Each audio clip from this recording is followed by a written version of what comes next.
Hello, hello, hello. Welcome, welcome, welcome, everyone. How's everyone doing on pre Thanksgiving Eve? How's everyone doing tonight? Is anybody cooking tonight? Hello, Sonia, my mod, and my tea sipper. Hello, hello, hello. Hello, my lady. Hello, hello, hello. Hello, my sweet. Hello, hello, hello. Hello, Deborah, my tea sipper. Hello, hello, hello. As y'all come in, please hit the thumbs up button, please, and thank you. Now y'all know I'm cooking too, so I'm cooking in on my live. So I just got off of one live with Sassy and Tea Talk with you guys. So I'm on now. This is my second one. So I'm trying to cook and talk to y'all at the same time. Hello, Inez Martin. Oh one. Hello, hello, hello. Hello, dog lady. Hello, hello, hello. Is y'all drinking? Are y'all drinking and cooking? Well, y'all know I'm drinking and cooking. Y'all know I got my cup water. But I'm sipping my cup water. I'm sipping the cup water. And I only had like, look, I've had this for a long time. I'm sipping it. So I'm just sipping my cup water. Just ease up, just easing it on in. So I got two cakes in the oven. I did my cornbread already. I got my turkey and my turkey tails for my dressing done. And then I'm gonna do some smothered turkey some smothered turkey wings and legs as well. And then I'm going to put my greens in the sink as well. Now, guys, I have bought the vegetable cleaner. Has anybody tried that? Now, this is my first time buying it. Now, when I put it, they said put a couple of drops in some water and clean your vegetables with it. It kind of was like a little soapy looking. And I'm looking like, is this supposed to be soapy? But I rinsed it off and everything. I think everything is okay. Let me know if you guys have bought the vegetable cleaner. Hello, Rena Bass. Hello, hello, hello. Let me know if y'all have bought the vegetable cleaner. All right, guys. So we're going to be talking about a couple of different things today. Did y'all see Melanie Shari? She was on a TikTok live, and I think she was advertising products for another vendor, and she did a really good job. The products looked really good, what have you. So, you know, if you advertise, you come into a brand deal with somebody, they pay you, you know, and you know how high Melanie is. She, you know, so she got, she's not gonna get on there and advertise nobody's stuff for free. So, you know, she had some good products on there. She had some some spray misses that she said they smelled really good. Also, she had some makeup that she was advertising for another company, and some rose water, I think it was, that she was advertising for another company. But we're gonna get into that as well. Also, guys, we're gonna be talking about Latisha Scott and Marceau. Now, if y'all don't know, Marceau and Funky was having a conversation with Tisha to tell her that she needs to have boundaries with Wanda. And then Latisha is saying that, you know, it's all about respect, but they're telling her you're not a child. You need to be able to stand up for yourself, stand up to your mom and things like that. But I think Latisha still acts like she's a little girl under her mother. So Funky Dineva and Marcel was telling her that she needs to stand up to Wanda, allegedly, and for entertainment purposes. We're going to get into that. Also, guys, have y'all heard in these YouTube streets that Kimmy is thinking about quitting Love and Marriage Huntsville? Are you thinking about quitting because Nell got on your ass? You thought Nell was for to sit there like a punk and let you punk her? You should know Nell by now, girl. Nell is not for the fucking let you punk her. So I don't know. Hey, Lorcy Jones, my tea sipper. Hello, hello, hello. Hey, Care Bear. Hey.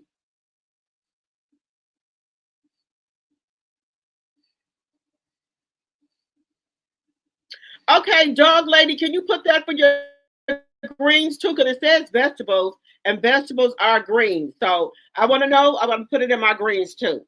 The vegetable cleaner. Okay.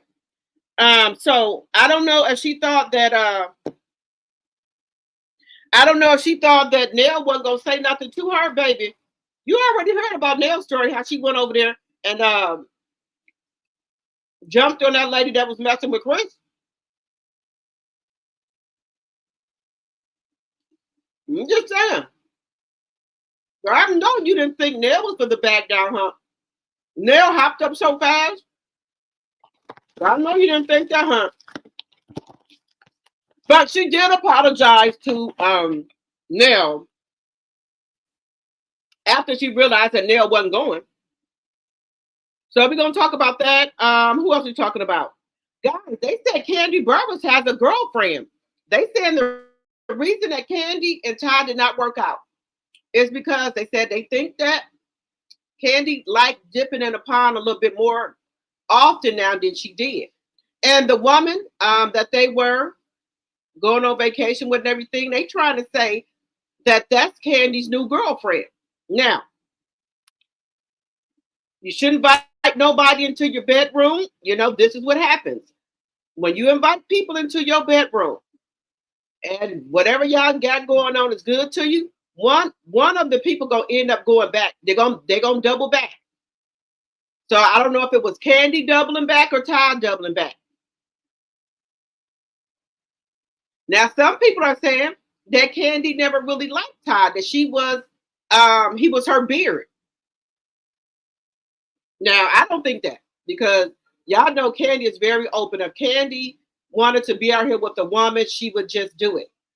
But that's what people are saying. People think that Mama Joyce was right, that Todd was no good. He was in it for the money. But we've been seeing little clips with Todd floating around here saying like little sly little shit, talking about, well, if you with the woman and she got money or what have you, and she come up, why can't y'all say it's both of y'all money? Did you put in, sir? What did you put in? What did you put in? Because you don't want to be like another Latisha Pearson on Bail Collector. She said Glenn had claimed out her fucking account, left her $4 Baby, he would have claimed out my motherfucking account. We both would have been, I would have probably been in jail and he would too. Checking there, you leave me fucking $4. You got me fucked up, sir. No, sir. Steven, you said you thought Todd was doubling back? One of them was doubling back. Maybe the freaking they was doing was good because somebody was doubling back. Somebody was doubling back. Now, the divorce so far, guys, is going good. So far, so good. But the key point that we're missing, Todd has not said nothing. Todd ain't said nothing. Todd is out here getting ready to produce another show and things like that. He's not saying anything. So I don't know. I don't like when people be quiet. He might try to fight that prenup, but Kandi was good. Not like Cardi. Cardi didn't get no prenup when her and Offset got together. That's why she's having such a hard time. But Kandi got the prenup. Kandi said, if we don't get this prenup signed, ain't nobody walking down no aisle. So she got that signed, and also she has it on video recording. She recorded him as well because she said she ain't gonna have nobody coming back 9 years later talking about that they was under distress when they signed these papers. She said, oh no. She said she has him on camera as well. Okay, Kandi. Protect your business. Hey, Kenneth. Hello. How are my tea sippers and my tea drops doing on pre-Thanksgiving Eve?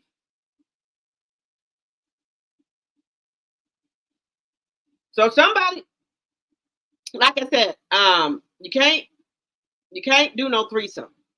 Everybody that I know that had a threesome, they didn't got a divorce or getting a divorce. You can't do it.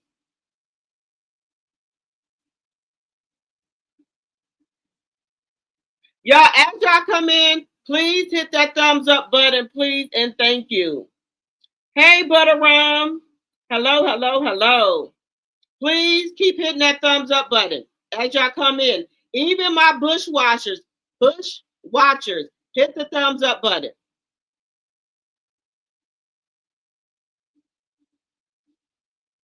Okay, my sweet said Ty don't have to say anything. He keeps people out of his business. I agree with him. Keep your mouth closed. Okay. Now I don't know. He might try to go after the money, but I don't know how that's gonna work out when he didn't sign to prenup. Plus, she got him on. She did a whole video.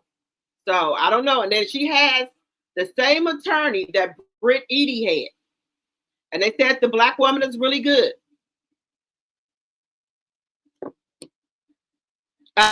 Allegedly, it's gonna say allegedly. All right, guys. Section 107 of the Copyright Act of 1976 is on the screen. Fair use, fair use. All things said are alleged in my very own opinion, and it's for entertainment purposes only. I do not own the rights to any music or any clips that you may see on my live. Fair use, fair use, fair use. Sonia, let me know how many likes we have in the chat, please, and thank you. And guys, also we're going to be talking about the KENNEKA Jenkins case as well. The mom said that she was told to be quiet. So now the mom is back talking. So we're going to talk about that. 1 second here.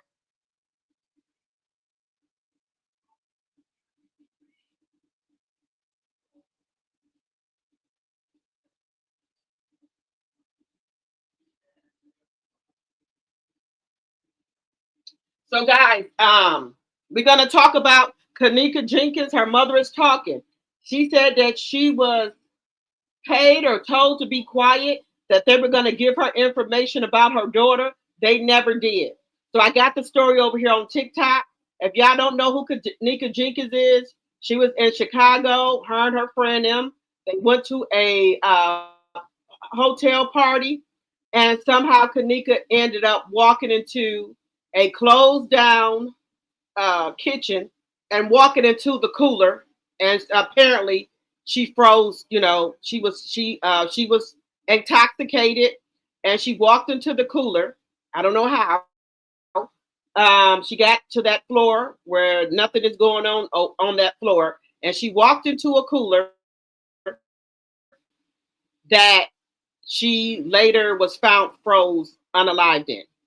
Now I don't know why she would walk down there to that kitchen that's closed. Nobody's in there, and she walked into the cooler. The door slammed, whatever, and she was frozen or whatever. However you want to take it. That was at the Crown Plaza Hotel in Chicago, Illinois. So that's another thing. You said I finally saw that Carlos clip. He said, spoiler alert, he doesn't control the long breaks. Instead, there will be more breaks. So get ready. You said, get ready.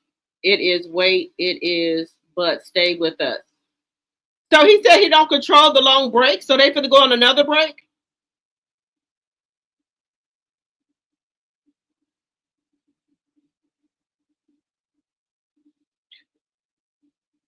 When did you find that clip at Martin 01? Let me know.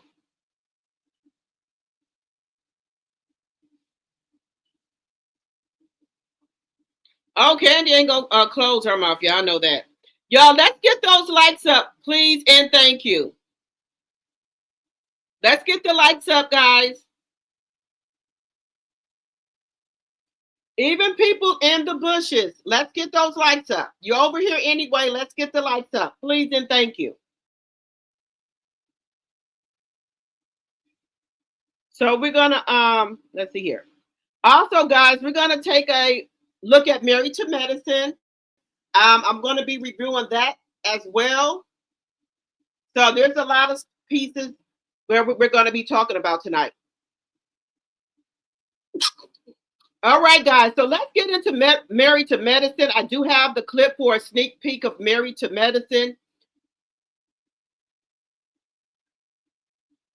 If somebody have that clip, send it to my email, dropthetea74@gmail.com. Okay, guys, let's get into this clip here of Married to Medicine, because I'm going to watch it this season. And then also, guys, I do want to get into Dr. Heavenly. She's opened up more about her life and things like that. So that's another clip I wanted to get into. But let's look at this sneak peek here. Cute. Oh my goodness, you are adorable. Why not? You are so funny. We make it happen. We make it happen. And once we get started, we can't stop. Come on, twerk. Your party was the plastic, the doll, Miss Quad style. Get it to 100 and fall face first. Let me go get me a Moxie. I have a picture with Quad from BravoCon. But Quad is tinier. Quad is about, I say about a 3. If I can even give her that. Quad is very, very tiny in person.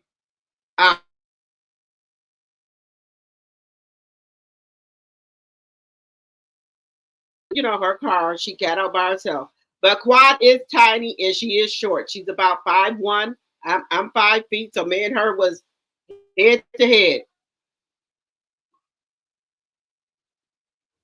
I'm always nice when I'm around you. I feel good. Enjoyed your party last night? Did wait a minute now. Okay. What's that?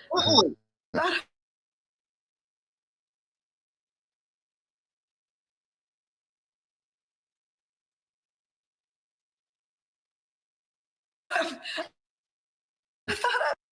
felt something. Since New York, things between us have been going extremely well. Love it. Everything that comes with this little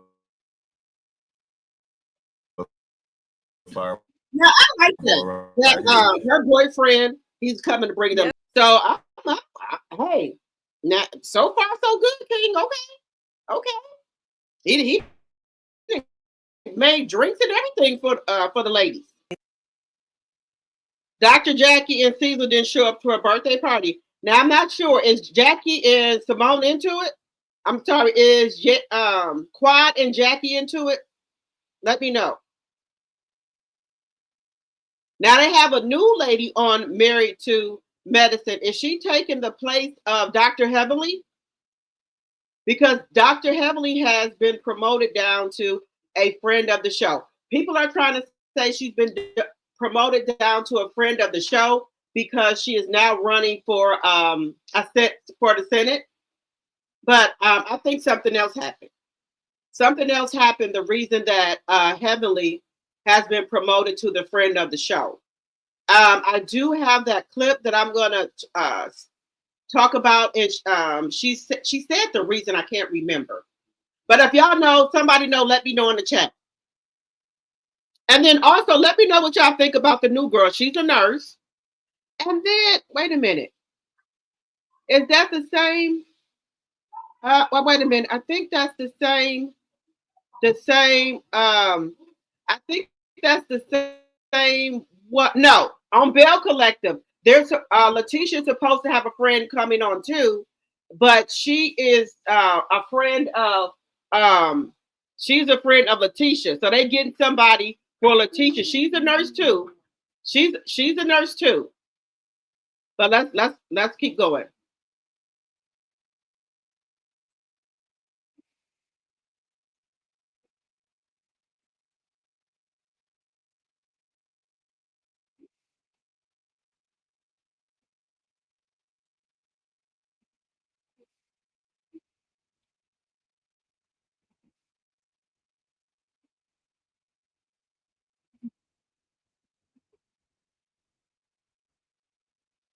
Okay, so they don't. I'm assuming they got some tension between them as well. Um, she said Quad is playing the victim. I don't know, guys. I don't know if I like her. I don't know if I like her at all.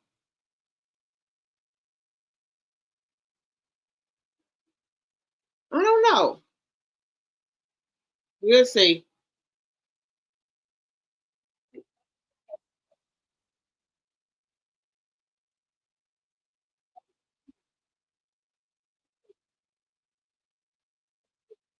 either you come to play, probably shouldn't come So to this my is her playground. playground now. So she said Quad is not playing nice.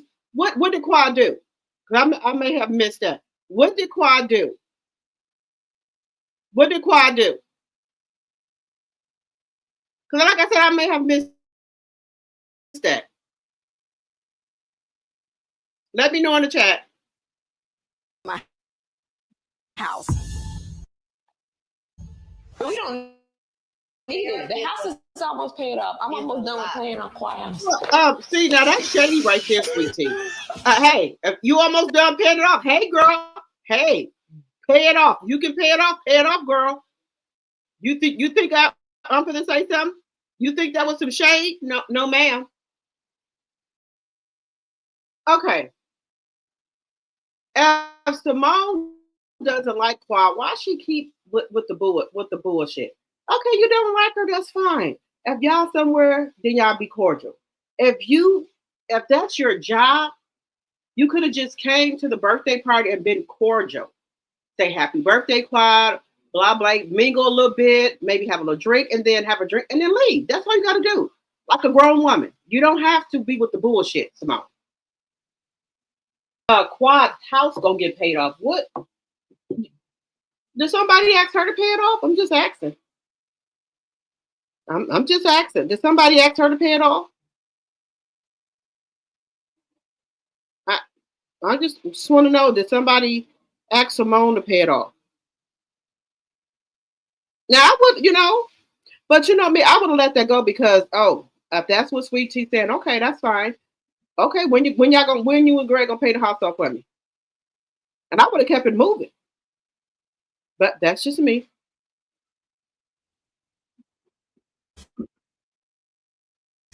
Stop.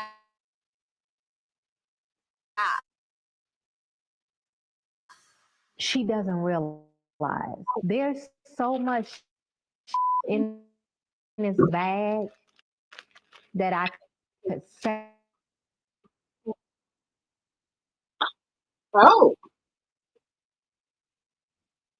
So okay, we at Mad Day now.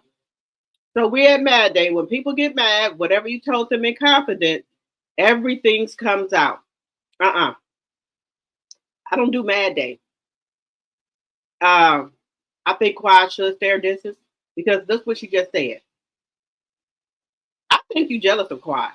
I do. I think you jealous of Quiet. But you on Mad Day now. You on Mad Day time. So you said you go dump the bag out? Okay. No, I wouldn't be fooling with her no more. And this is supposed to be a doctor? No, ma'am, I wouldn't be fooling with her.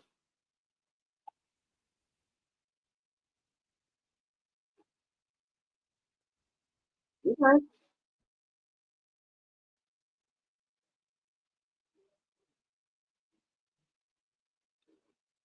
Okay, guys, what are we thinking here? She said we on Mad Day time right now, guys. Hey, Linda Gamble, my mod. Hello, hello, hello. Okay, Quad. Okay, you said Quad and Simone have.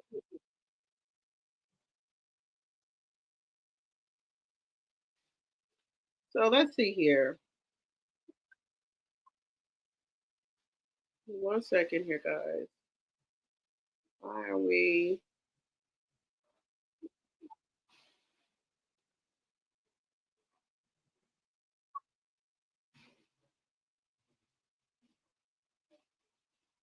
Okay, I know what's going on.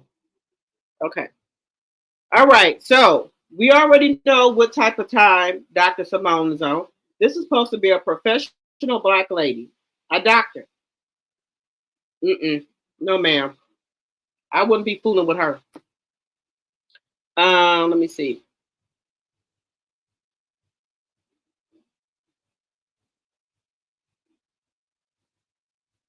Let me see what y'all are saying.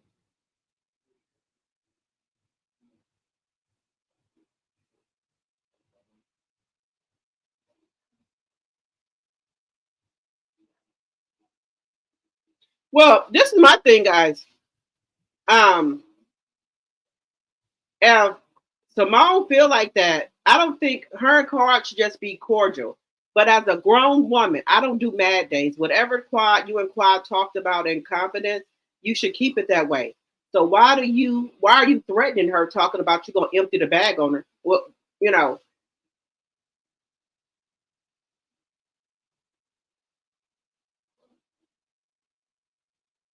Now, is it because that Quad is with Heavenly and Simone don't like Heavenly as well?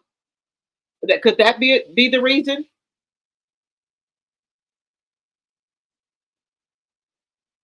Let me know who got that clip. Okay, Kenna said, in my opinion, the ratings may play a big part as how long it is before they retire the clowns. I don't think they did good this season. But y'all was over there talking about Melanie and Shari. Y'all said the show was going to be bigger and better. Everything was going to be this, that was going to be that. Melanie has almost 1 million followers. So Melanie, if Melanie go her follower, her fan base is going with her. Did anybody stop and think about that? No? Okay. Well, that's part of the problem. And then they lost another 35,000 viewers as well. So that's another problem. So I don't think Carlos Sim thought this through very well, that they were going to be able to do a show without Melanie. I don't think this was thought through clearly. I don't think so. I don't know if they thought other people could carry that show. Can't nobody carry the show. And for Ken and Trish to be newcomers, they get more screen time than anybody. Just saying, they get more screen time than the seasoned people. Just saying. Let me see. You said it's on Carlos' podcast with Kimmy. What's the name of Carlos' podcast? Let me see if I can. I watched the part with Side Hand, but did not see or catch where he was talking about the breaks coming. Okay. You said Angel was a basketball wife? Oh, Lord. God, no, what's going on now? What's up with the basketball wife, Love and Marriage Huntsville, Love and Hip Hop stars? They're crossing over to the Bravo sector. Just saying. No shade. Let's see here.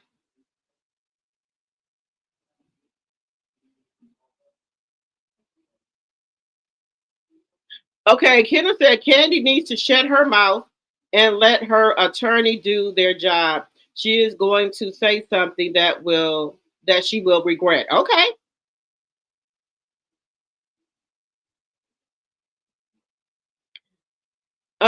Steven said Simone said there are wait a minute. Simone said there are this in her bag. She say, but she's not. I don't know what you mean by that. Let me know what you mean by that. Simone said there are things in her bag she can say, but she's not. Okay. I just sent it to you with the timestamp provided by. Oh, okay. Thank you, Inez Marno. One. Thank you, Kenna. Let me get that. Let me get that too. But I don't like when people do Mad Day, guys. I don't. I don't like Mad Day. When you get if whatever I told you in confidence, then you get mad about something, then you go tell everybody. I don't do that. That's why I said I don't like Mad Day.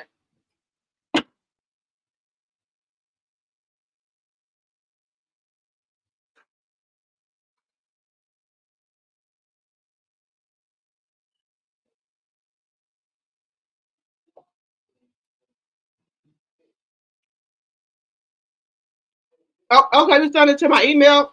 Okay, give me 1 second.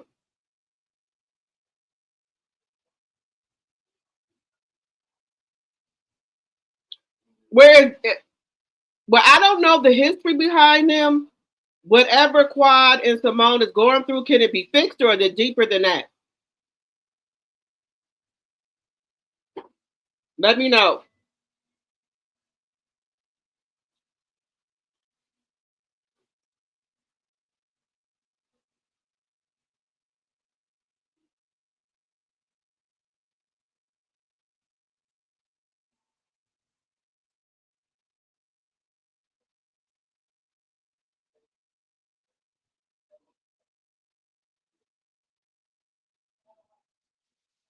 Wait a minute, guys. I'm trying to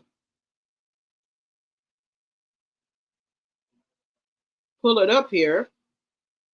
Wait a minute.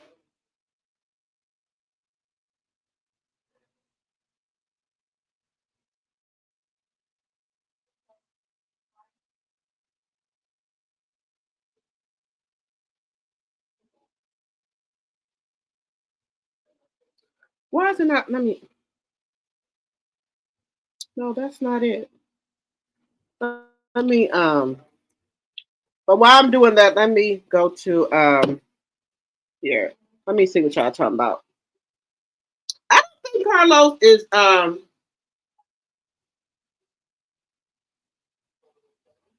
think maybe guys, I think CK is getting tired of loving Mayor Huntsville, just to be honest with you. I think he's getting tired of it. What do y'all think? I think he is. Let me see.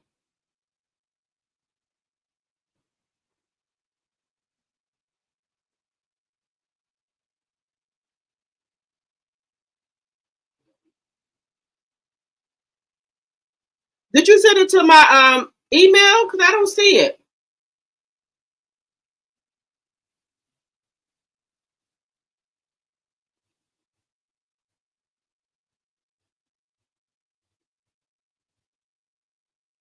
I don't see it on here. Let me see.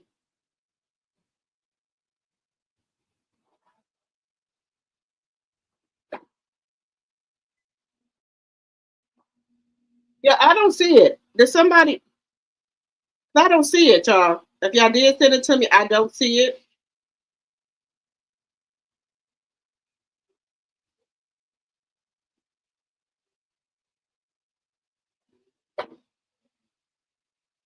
I'll try to refresh it,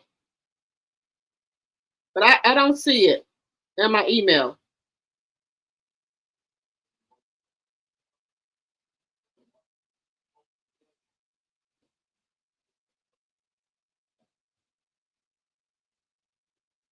Nope, I don't see it.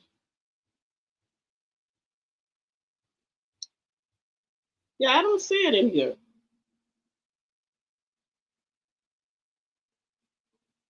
I'll wait a couple more minutes, guys, but I don't see it in there. Okay. You said Carlos is focused on his podcast. He doesn't have that much control with OWN now. Oh wow. Because I see he's trying to get on all the platforms and stuff now. He's even over there on um Patreon. So he's trying to get money anywhere he can. He's on Patreon and everything. But he was trying to say he's not no content creator. Well, you on all the damn platforms. You something.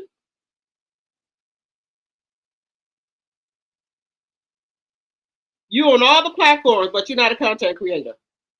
Make that make sense. Let me see. Let me.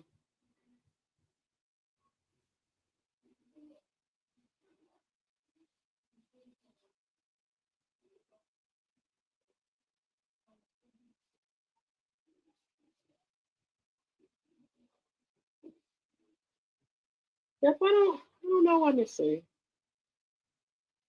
Okay. I'm trying. Uh, I'm trying to see if I'm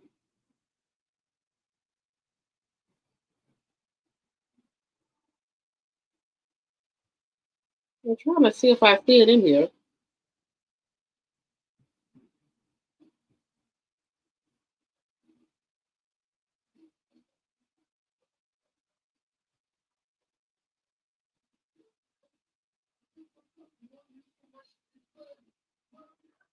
I don't see it in here for some reason. And I usually get all of your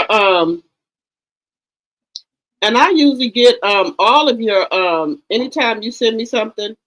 Wait a minute. Oh, maybe this is my fault because I'm in the wrong. email. Give me just a second here.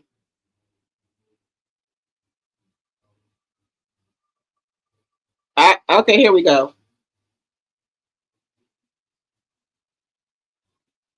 My fault. I was in the wrong email. I was in the wrong email, guys.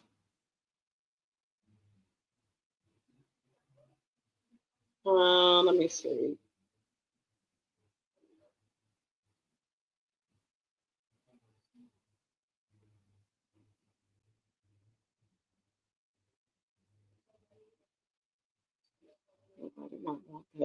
Okay, guys, give me 1 second here. I'm just trying to put it on here. Give me 1 second.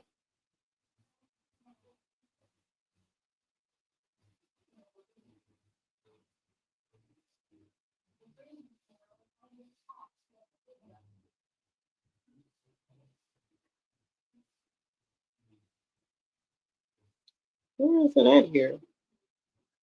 Okay.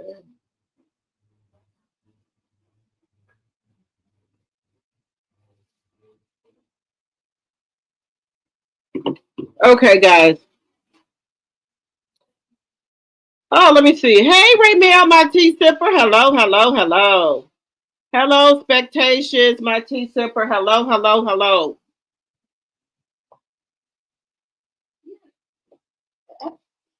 Hello, hello, hello.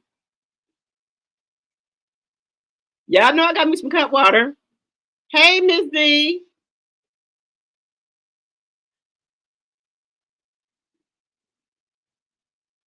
Let's see here.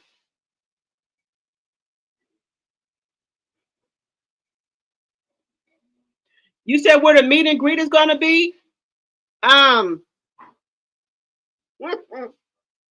let me think about it.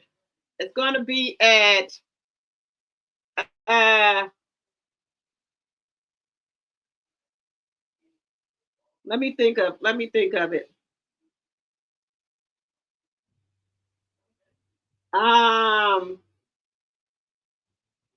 it's on the tip of my tongue. I'll come back to in a minute and let you know, Care Bear. I will come back in a minute and let you know.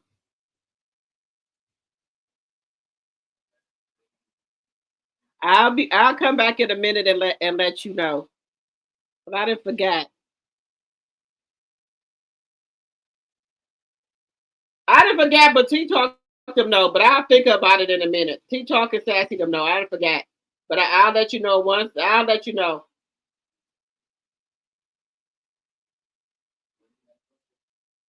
Let's see here. Why is this not?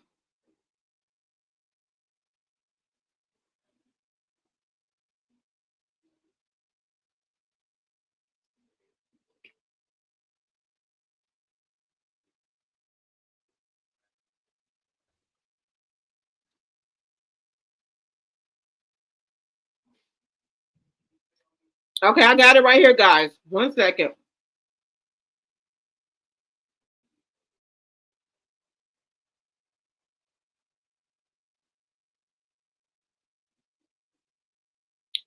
All right, fair use, fair uses. This is for teaching, learning, and research purposes. All the credit go to the content creator, Carlos King. So this is for teaching, learning, and educational purposes.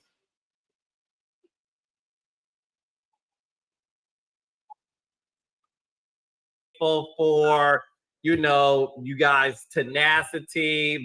Claudia, you can't even make the sign. It's been a long time, Carlos. It looked like Ohio. It looked like Ohio. The map. It looked like the state of Ohio. So now I'm thankful for the two of you as we celebrate Thanksgiving this Thursday. Okay. Thank you, man. Yeah. I'm thankful for both of y'all. I love y'all too. I tell y'all that all the time in private, but y'all know I'm grateful for our friendship. Grateful for both of y'all. And happy birthday to my motherfucking dog, Kid Fury. Today is Kid Fury's birthday. Happy birthday, Kid Fury. I love you. Happy birthday, Kid Fury. Yeah. He is iconic. Yes. That's right. I echo what you both said. I'm thankful for the third opportunity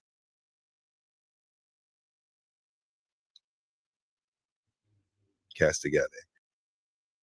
Let me try to go back and try to see Look where it's like at. loyalty in different ways. Me and Nene were cool. Long time. Well, it's pointing your finger at a motherfucker, just like Stacey did. Yes, and that's that's the thing. Listen, we can't always apply race when it comes to defending yourself. No. It's not well, I don't want to do this. If Claudia defends herself, right? Dustin defends himself. If somebody comes at you, it's not about, yes, nobody should get physical. I'm not saying that. But if someone is coming for you,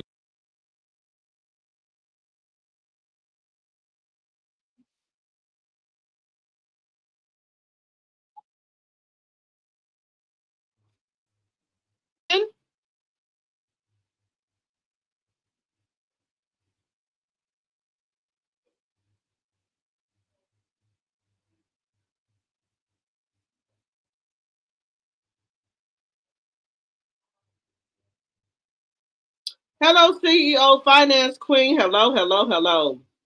You said 4127. Give me 1 second.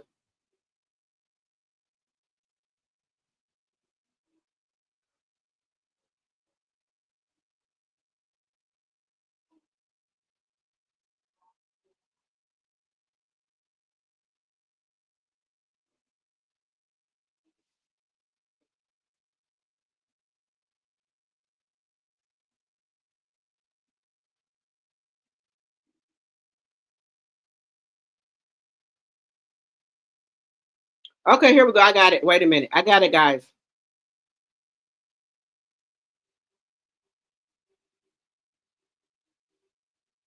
Okay, I got it, guys. Here we go.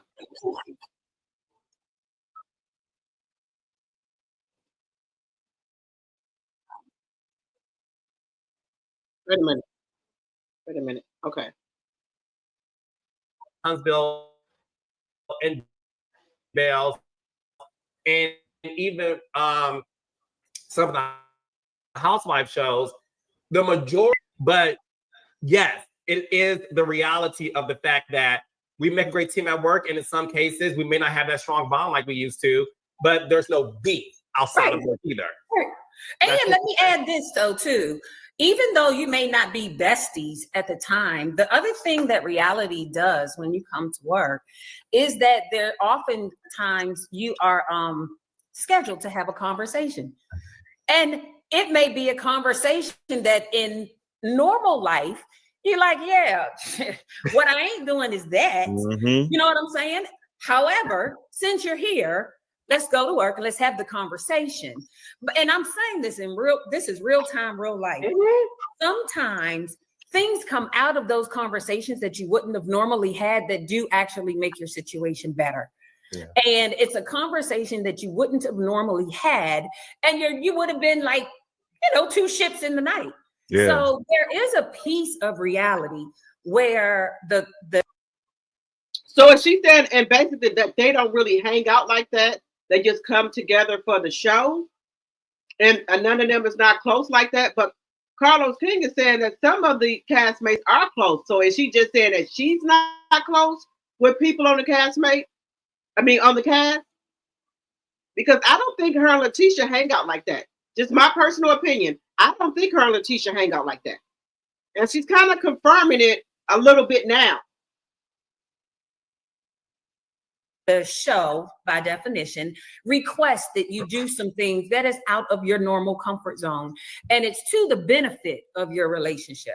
Yeah, yeah. Let's get into Huntsville now. We are back. Listen, guys, I want to say this, and Kimmy knows I ain't lying. I don't control the breaks. I don't manage the breaks. The cast don't manage the breaks. I don't manage how many episodes we get or don't. Well, you tell the boogeyman we sick of that shit. Because we are tired of this. We want I'm like, hire me. Season. Put me in a different position, friend. Like, I can do better. Yeah. Well, I'm just saying. The raindrops, y'all are reading me these comments, y'all, and I get it. And listen, all I can say is I understand everything is a business. Everything's a business. And just know that is a business that I don't have a say in. My job is to come up to work. Like, now, how did he not have a say in it? When Mel was there, they had 32 and 33 episodes.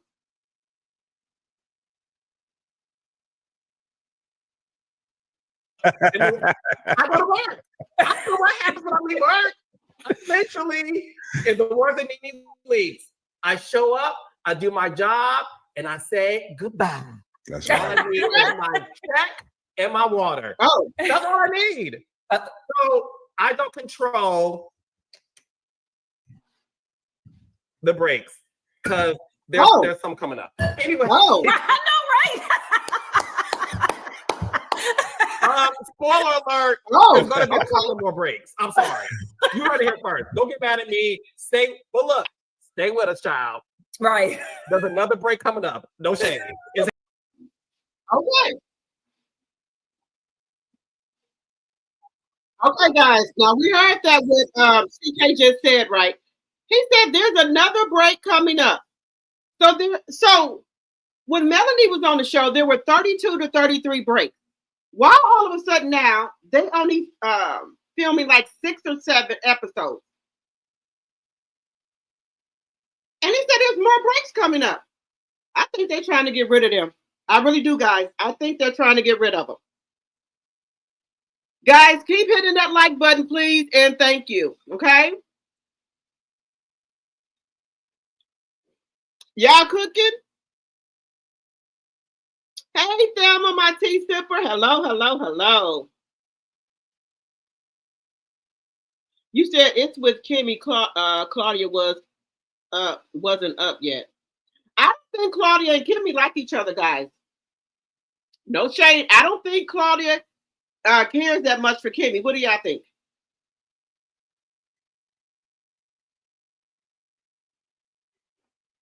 Hey, TNT G-Mon, where you been at? I ain't seen you in a while, TNT G-Mon. Where you been at?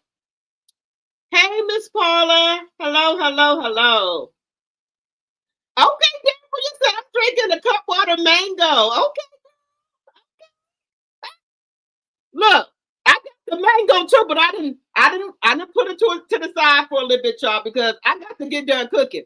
So I'm drinking. I brought this back from a BravoCon, a sparkling hard tea with 4.2% alcohol. Hey, look, the 12% alcohol gonna have to wait a minute because I got to cook I got to cook. So now I'm drinking a sparkler, but it's only got 4.2% alcohol, guys. I got the mango cut water too, but I got to slow down on that because if I keep on drinking that, I ain't gonna get done cooking. But that's okay, Deborah. I'm gonna be drinking my mango in a minute. Because I'm gonna put my greens over here in the sink. Okay, you said Carlos lost his pool with OWN. I think so too.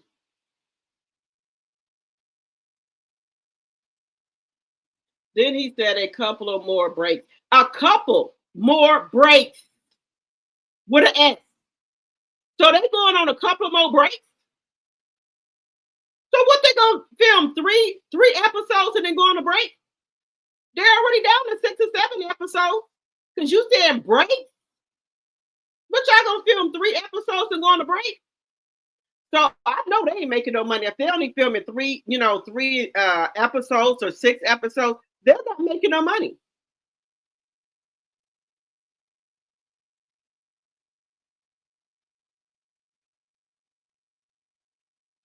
Let me see. Okay, Sonia said they're boring. Nobody wants to see them. Right. They don't. Nobody on that show right now has no star power. Since Melanie left, it's just none. And I guess they trying to push Ken and Trish out there with their storyline because, like I said, I've never seen a new couple come on the show and have more screen time than the season people. Just saying. Just saying. Claudia, keep it too real. Her and Kimmy would get into it. Oh yeah. Claudia, yeah. And y'all know Claudia is Mel's friend. Y'all know that. They need to stop trying to get rid of them and just do it already. Right, Theo Finance Queen. I think that they're trying to let Huntsville down easy. You know, they don't want, you know, they just trying to let them down easily. Hey, Cynthia, my tea sipper. Hello, hello, hello. Hey. I know, man, you can't find the cup water. You said I still can't find the cup water. You done went to the liquor stores and you can't. Where you live at, Inez? I'm being nosy. Where you live at? Because cup water is a down south thing. We just got it up here up north.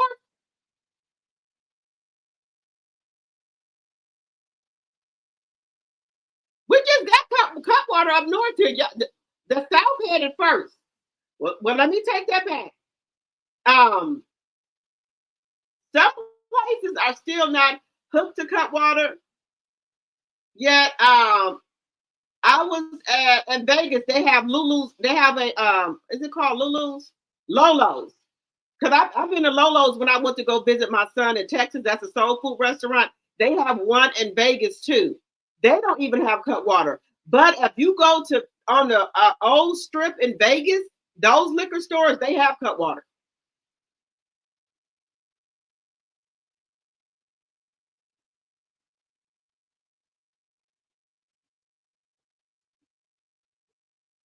Y'all, I got to go get me a bigger earring put in my nose. I don't like this little bitty earring he put in my nose. And then it doesn't even have a back on the bottom of it. I want a gold one, I think, put in here. I wonder, can I go to maybe Claire's or somewhere and have them put me another earring in my nose? Let me know.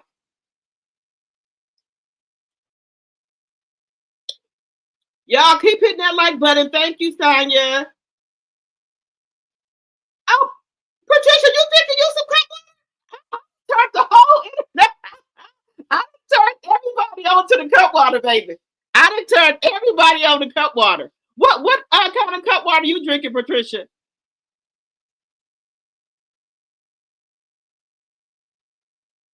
Okay, CEO Finance Queen said they have the cup water at Kroger's and Fryer's grocery store. I'm at Kroger's today. Didn't see it. I was trying to get my family drunk tomorrow. What? Like our Kroger's is okay. Our Pick and Save is the same thing as y'all Kroger's, right? They have it. They're supposed to have it at the liquor department in Kroger's. It's supposed to be there. You might have to ask for it. Oh, you drinking the strawberry one? Okay. Hey, I love the strawberry one. That keeps you mild. But if you get to drinking the lime and the mango, baby, oh, Now, if you get to drinking the other, and the lemon drop is fine too. The lemon drop, pineapple is fine. The ones with the most alcohol is lime, mango, and then the lemon drop got 11% alcohol in it, which the strawberry and peach only have 10%. What's the other one? There is some more. Okay, I'll see if the store opens. The store is open tomorrow. Yes, we have Pick and Save here in Wisconsin. Yep, we have. That's the name of our grocery store. It's Pick and Save. We have a Metro Mark. What else? What else do we have for a grocery store? We have a Centuries. What else?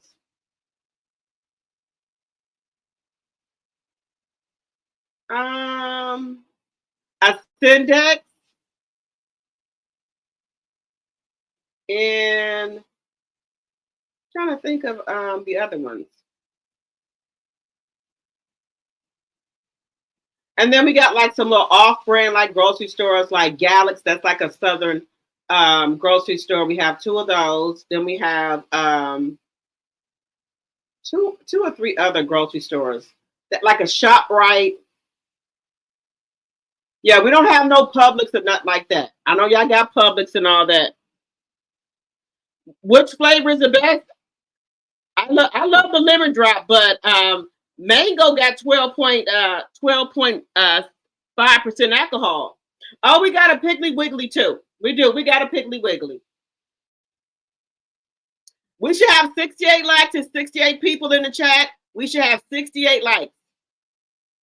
My Bush watchers, hit the like button.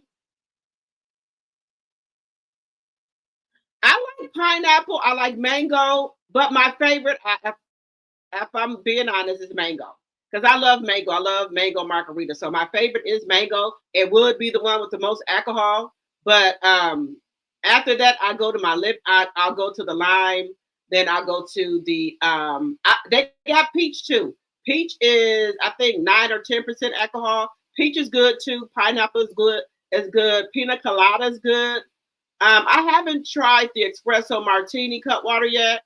Takiki, was it Takiki punch or rum something? That's good too. And there was another one. I had a great one, some type of vodka infused. But I know in some states they have the gin ones. They have the gin cut water. They have the gin cut water in some states.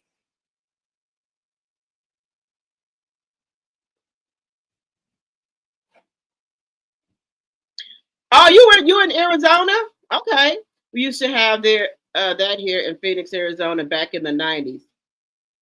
That's nonchalant. We still got it, y'all. We still got Pick and Save. I wish they'd put a Publix here though. They won't give us no Publix. Okay, Deborah, you said you don't think Claudia is anybody's friend. Okay, okay, okay. Okay, guys, let's get into this clip with Funky Dineva. Prayers up to Funky, y'all. Even though you don't like women, y'all know Funky has prostate cancer. Okay, so prayers up to Funky. Okay, he said he's depressed right now. You know, but he said his doctor said he caught it at stage 1, and he's going to have surgery by the robot. The robot is going to do the surgery. So prayers up to Funky Dineva. Even though a lot of people don't like Funky, but prayers up to him in his time of need. Okay, he said he's been depressed, he's under the covers, what have you, or what have you. So he's having surgery on. I think he said December the 8th by robot. The robot is going to do the surgery. They're going to take the cancerous whatever out.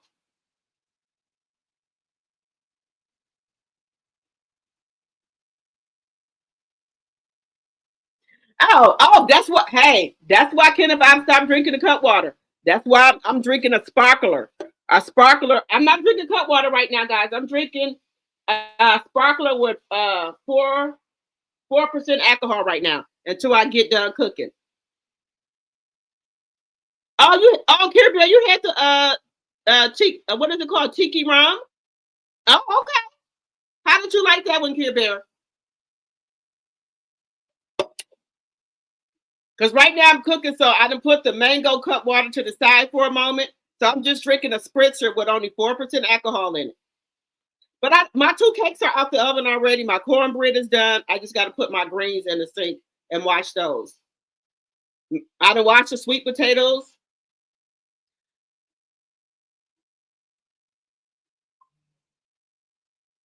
You said, like Mel said, God bless him on his journey.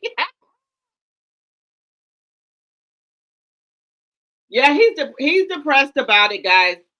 Now y'all know I don't too much care for Funky, but you know.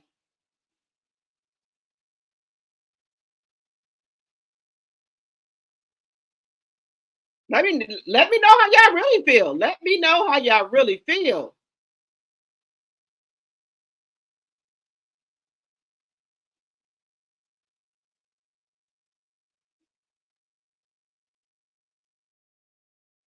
Let's see.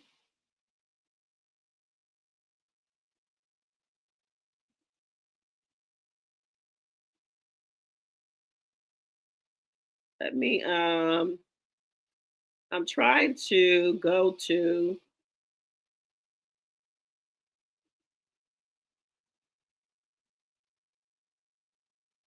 um this clip here with 1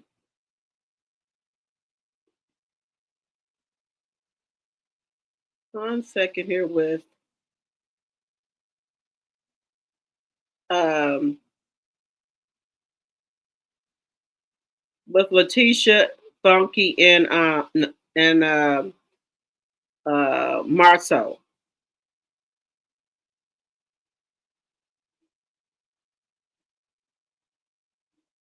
They was telling, but they was telling Tisha Wright that she needs to learn how to stand on her own 2 feet.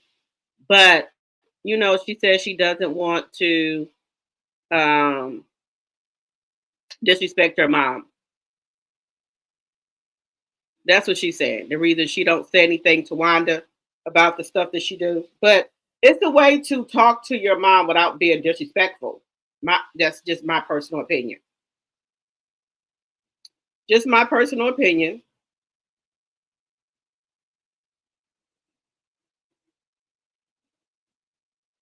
But I wouldn't say she's scared of. I wouldn't say she's scared of Wanda. I wouldn't say that. I wouldn't say she's scared of Wanda, but she does not, you know, say anything to Wanda when Wanda do stuff. But she's trying to say that she does say stuff to Wanda when, you know, when she does do things. But I don't think she does. I don't. I don't think she does anything. Just my personal opinion. I don't think she does anything.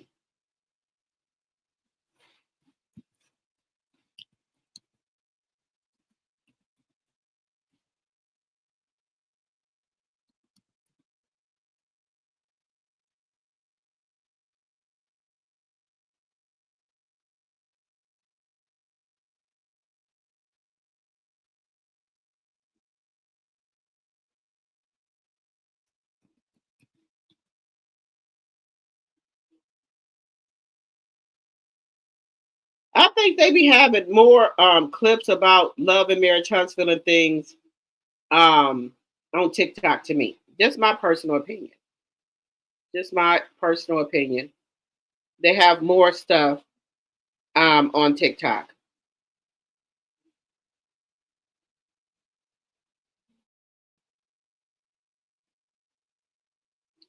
I just think they have more stuff about like love and marriage, Huntsville on TikTok to me. Now I could be wrong, but just my personal opinion. Let's see.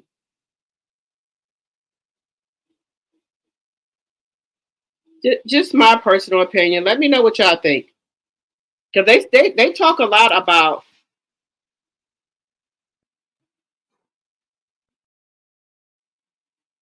They talk a lot about love and marriage, Huntsville on TikTok. There's a lot of content creators on here that talk about them a lot.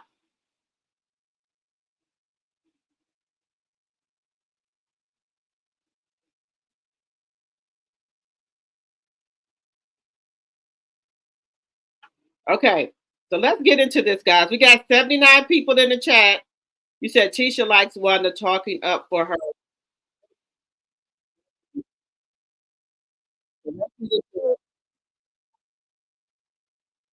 So Funky them trying to help her out.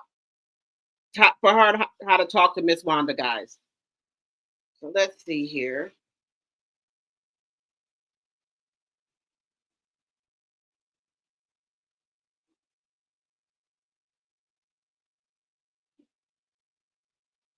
A minute.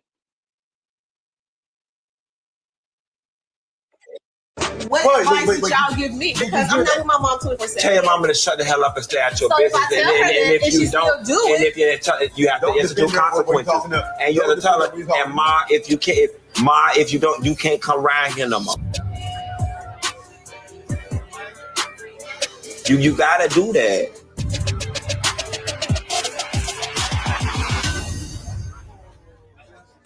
is a level of respect. You can't be blinded by that old Southern honor thy mother and cherish thy father. And I understand that, but everywhere we was raised is not right. And because we are educated and we're 2022, it's time for us to chew the meat and spit out the bone. Oh. We shouldn't be sitting in Melody's kitchen having the conversation. But I didn't say anything. You had 2 babies last year that came out of nowhere. We shouldn't be. What advice would y'all give me? Okay, so Latisha says that, you know, she's Southern. She don't want to talk back to Miss Wanda. She says she does talk to Wanda about the things that she does, but she keep doing it. So Funky is telling her, well, if she keeps continuing to do it, you need to tell her she can't come around here no more. What do y'all think about that? Or do y'all really think Latisha said anything to Miss Wanda? And Marceau said the same thing, that he wants her to stand up to Miss Wanda. You know, I think Wanda and Kandi Mama will get along great. I do. Tell your mama to shut the hell up and stay out your business. And if you don't, and if you have to institute consequences. And you have to tell her, and Ma, if you don't, you can't come around here no more. You gotta do that.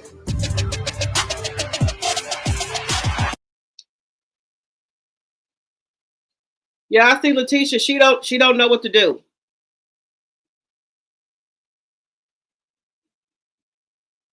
What happened, y'all? Why was it? Let me see. What happened?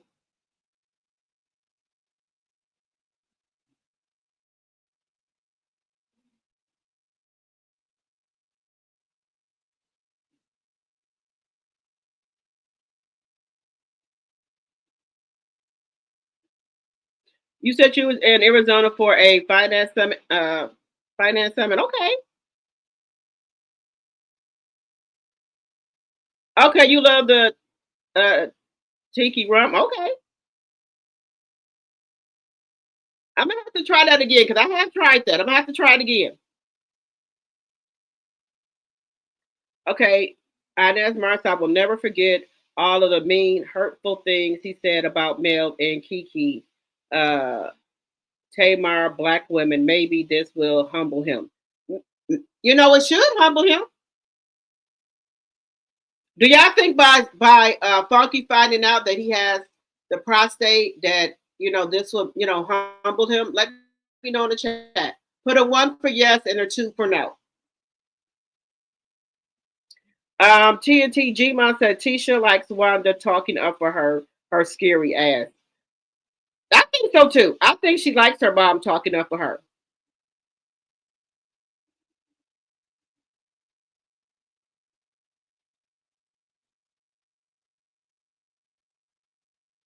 Your son-in-law's in the Air Force, Tanya? Okay. Let me see.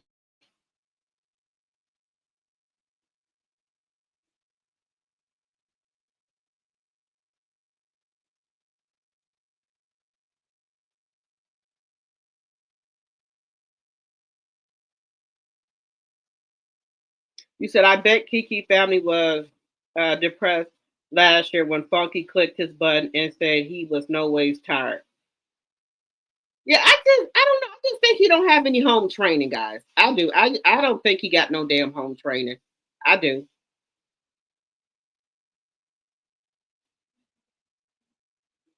You said, what did Kimmy say?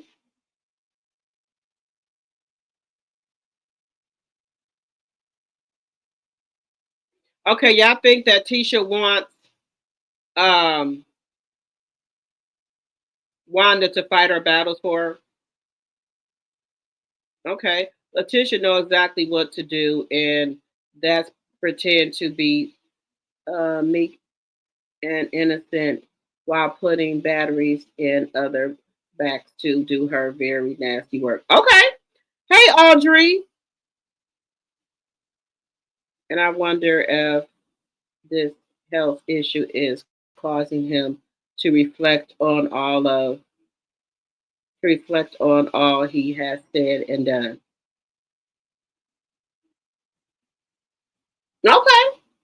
Some people wake up at, you know, when they get like a scare like this and get they you know, they ish together, and some people don't. Now, Funky might be one of those people that don't, because you see him and Tasha K, they stay into it. Okay, Ebony says she cooking a little something. Okay.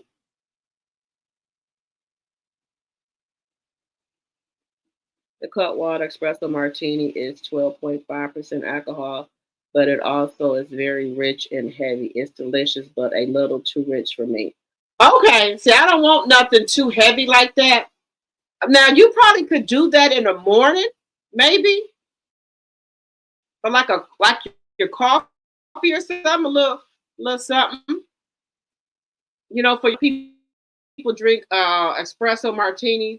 But I just don't like drinking those when I go out. I don't like the espresso martini. I don't think I like the chocolate and the sweets of it when I'm drinking. I think that's it. But when I have it for like a lunch or a brunch, I could do it maybe for a brunch, the espresso martini. But I don't think I could do it if I'm just drinking. No, I don't think I could do it that way.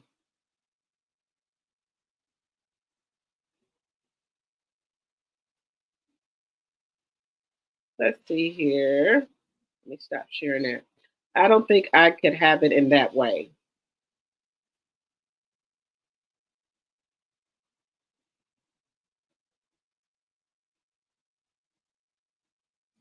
Now let's jump back to a little bit of what Kimmy was saying here. Let's jump back to a little bit of what Kimmy was saying.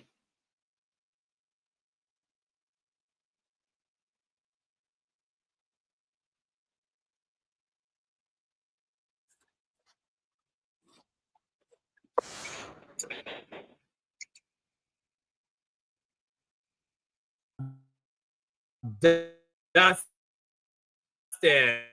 you know, oh, and I call her the after reunion. You'll see. Anyway, so with that being said, Trisha goes to therapy, and like the comment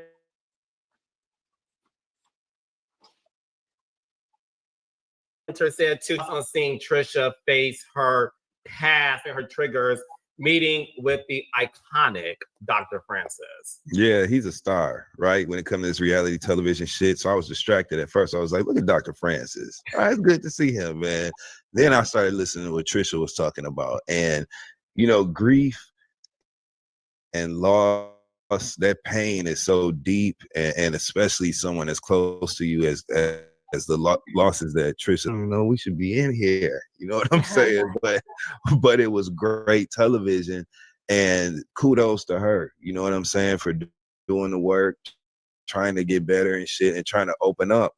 A lot of the challenges that people had connecting with Trisha in the beginning was they felt like she was, you know, blocked. There was a block there. You know, she wasn't really emoting and coming alive. They said she would just grunt and, you know, nod and stuff. And now she's opening up, and watching her have those conversations like she had with Dr. Francis. That was great. That was great television. And shout out to her for even being willing to share that. I thought it was dope. And Kimmy, what did you think? Because that's your girl, baby. So did you feel like after watching that scene, you learned a lot more about Trisha? Well, in all fairness, I think. Okay, guys. So we did see Trish going to therapy and getting things out. I won't lie. I'm really happy that she went. She would never talk or communicate. She would be moving her mouth like a trend. What do you call them things? What do you call them? The dummy things, tranquilus. Them things, and she wouldn't talk. So this season, I don't know if we're calling it. Are we calling this a season? How many episodes are they having? 3, 4? So I don't know if we're calling this a season, whatever we're calling it. That she's opening up more and she can talk. I understand that she went through a lot, losing her parents and her sister. So I understand that. type of help for her. I'm glad she's getting some help for herself. And then it doesn't do good when Ken is kind of like, well, I won't say Ken is threatening her, but he is saying that she needs some help really bad. And she, you know, she's getting the help that she needs, but I think he needs some help too, because he needs to go to anger management. Ken does. He got anger problems. So he needs to go to anger management himself. He needs to go to anger management because he got some issues his own damn self that he needs to address. But I'm glad that she shared that part with us of her talking to Dr. Francis about what's going on to her and what's going on with her. Even though I'm not going to watch the show, I will watch the clips. But I'm glad to see that she's getting some help. And now we can, you know, kind of understand what's going on with her, why she don't talk that much, you know, why she do some of the things that she do. Now, in all fairness, I don't care what she say. I still think her and the bald-headed bitch in the corner had relations. I'm sorry. That's just my personal opinion. I don't care what she say. I still think they did something. Now, if they did something, I know that's their business, but I still think they did something. And I think she just doesn't want to admit it, that they did something. Now, I didn't know that Kimmy and Trish had became close because Carlos said, that's your girl. So I didn't know that they had been, you know, became close. I did not know that. But I don't think she wants to talk to Tisha like that because she already made it clear. If Tisha wasn't her sister-in-law, that she wouldn't be talking to Tisha. She's not a person that she would talk to, she said. In other words, Tisha is too needy and she don't have time for it. She got other things going on. Tisha is a type of person that if she don't talk to you every day, 1 or 2 times a day, then she thinks something wrong. And which she don't realize that people have a life outside of the show. So I think that's a important part there. That Tisha is needy. That's just my personal opinion. I have an easier time talking to Trisha than maybe some of the other people. So I could appreciate that other people were able to, you know, see this side of her. Quite frankly, I like the scene. I called her to tell her, texted her to tell her between her and Zayd and Dr. Francis, it was everything for me. Like literally, it was everything. I told her I loved every moment of it because it takes something to bring that wall down. So everybody else can see the Trisha that like we hang out with.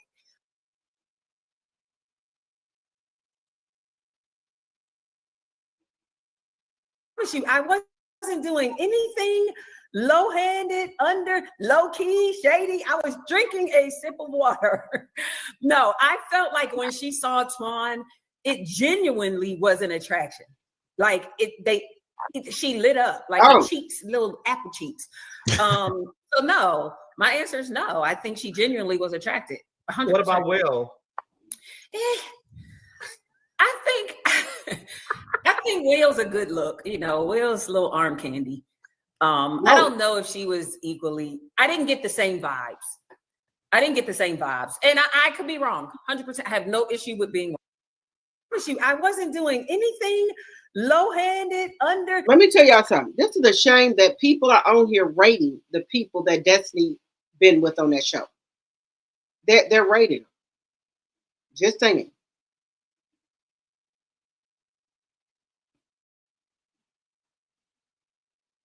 Just saying. They're, you know,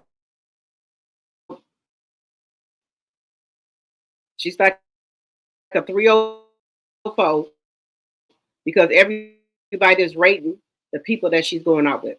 Now, we know Destiny can do what she wants, but I'm just saying. It's not low-key, shady. I was drinking a sip of water.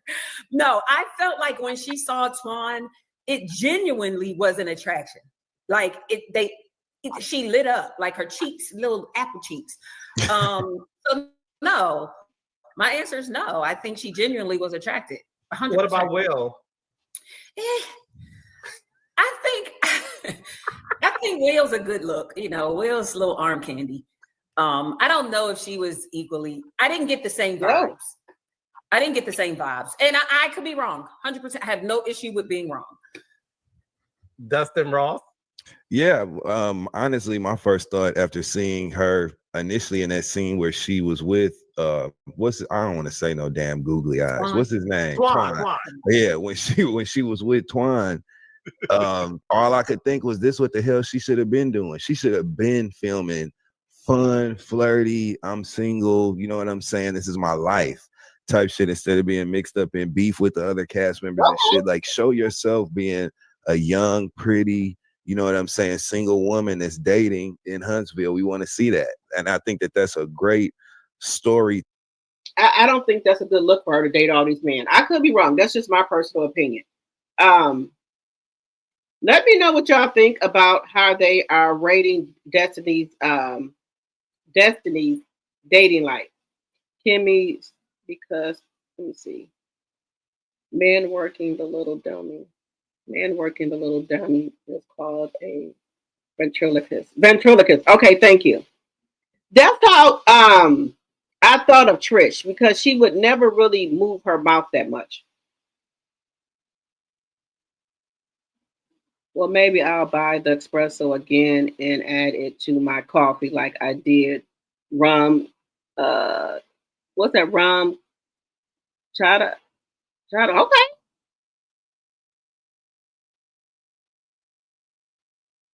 Now you said add it to the coffee. It got to be a weekend to add to the coffee. I gotta drop Bella off at school. Y'all know that. Add it to the coffee. You give me all kind of ideas, Deborah. And I'm telling you to add it. You know, I said I could have it for brunch, but I'll probably have to do that on the weekend and have a little bit and put in the coffee and see how it tastes. Or see how it tastes warmed up, maybe. Kimmy, because Trish's storyline is better than yours. Yeah, Trish, I told y'all, they didn't put Trish and Ken out there like they some OGs. Maybe they the only one that has something going on, and the other, people, the other castmate don't have much stuff going on as Trish and Ken. So I don't know if that's the reason they're putting them out there for their storyline, because it don't seem like Kimmy and Maurice and Marceau and Latisha are getting that much screen time to me. And y'all know the bald-headed bitch in the corner. They completely trying to get him the fuck up out of there. Destiny can date, but not in the friend group. She looks like a pass around. Yes, that's what I'm saying. That's where I was trying to get to.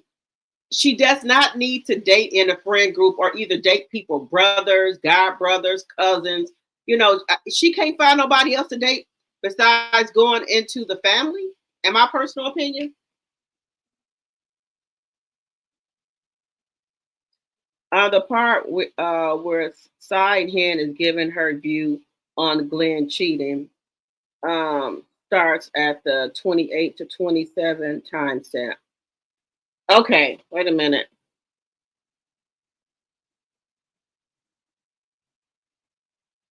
(28 to 27). She got her nerve to be talking about somebody cheating. She needs to worry about Charlie Brown. Happy Thanksgiving, Elise. Happy Thanksgiving. Happy Thanksgiving, everyone. Happy Thanksgiving. Well, I'll say happy pre-Thanksgiving. It's only where I'm at, it's 11:27. So I'm going to say happy pre-Thanksgiving.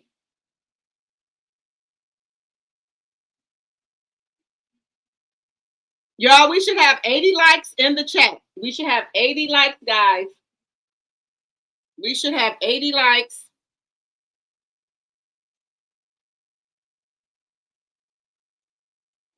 We should have 80 likes, guys.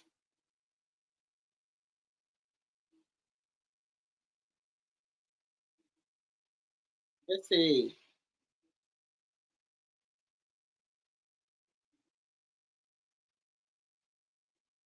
Come on, let's get the likes up. We got 73 likes, guys. Let's get the likes up, please, and thank you.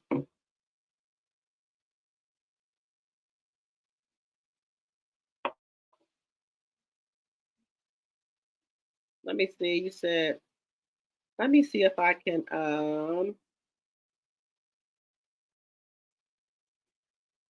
let me see.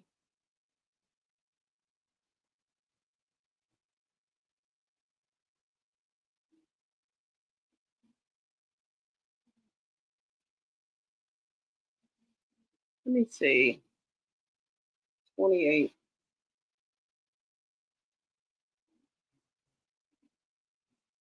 Let me see. Okay, let me see if this is the part here.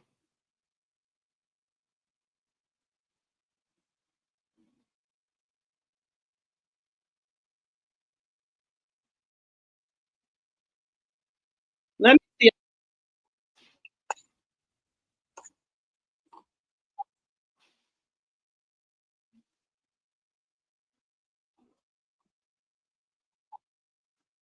Okay, so I want to hear Kimmy's take on Glendale cheating. I want to hear her take on this. Give me just a second here. Okay.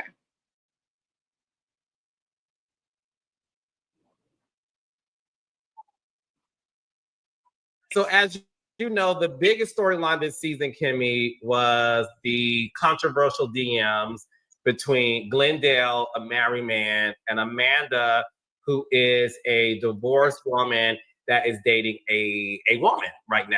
Right. Before we get into the particulars about the reunion, I do want to get your thoughts on this.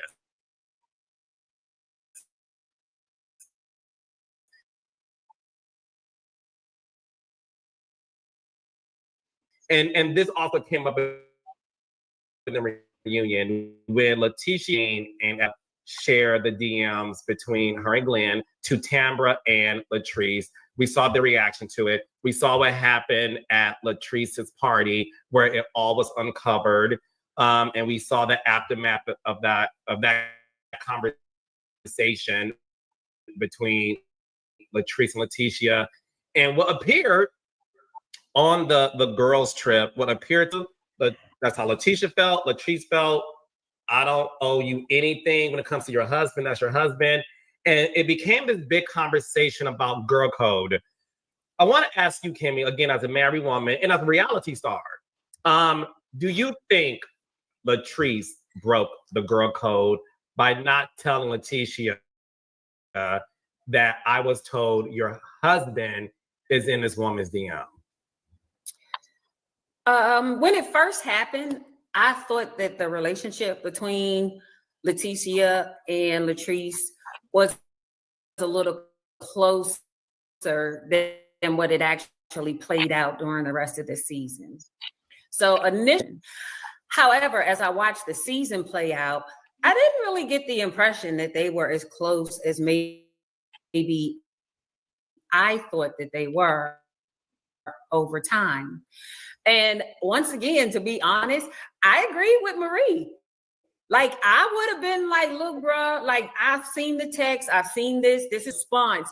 If you legitimately feel like you're caught in the middle, but based on all the years that I've watched, and I've not really seen the hairdresser pop up before like that, I thought that they were closer to where she would have told. So yes, I thought she would have told when she found that out. And what we saw at the reunion was Glenn felt that the DMs was not as controversial as he said Amanda felt it was. Latisha felt the same way. So, okay, guys.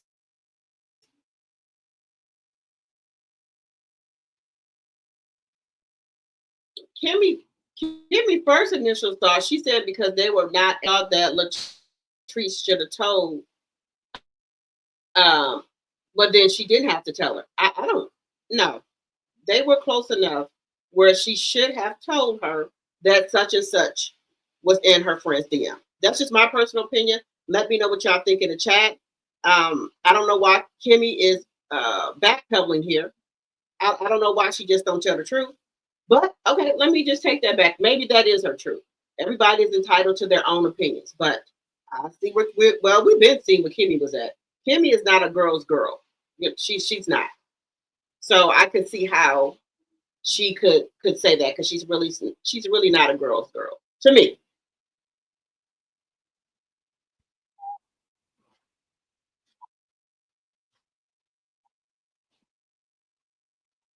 Way too that look, she thought they both were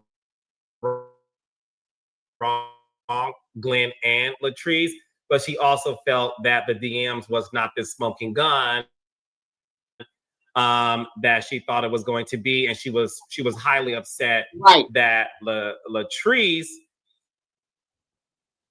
as she giving me all this smoke, and you should be giving. You think about that exchange, but Cliff, Latisha, because again, these two couples, they were friends and they did hang out a lot. We all saw how Glenn and Cliff were really close.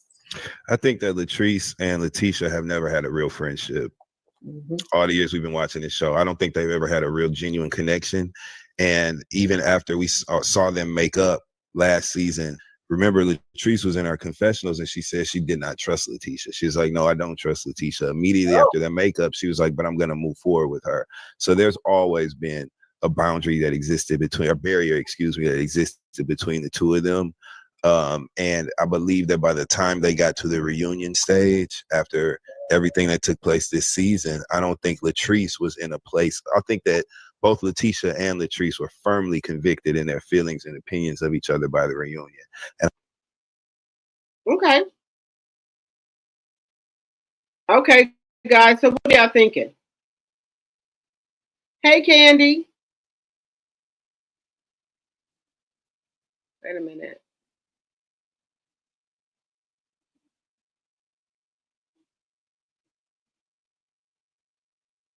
Okay, Deborah, you said I'm retired every day of the weekend. Cutwater espresso with a afternoon coffee sounds like a plan to me. Okay. All right. Like you should have told Melanie when you found out about Martell. Right. So that's why I say Kimmy is not a girl's girl. She knew a lot of stuff about Martell, and she never told, the bald-headed bitch in the corner, and she never told Melanie. So I'm not surprised that she, of Kimmy's answers.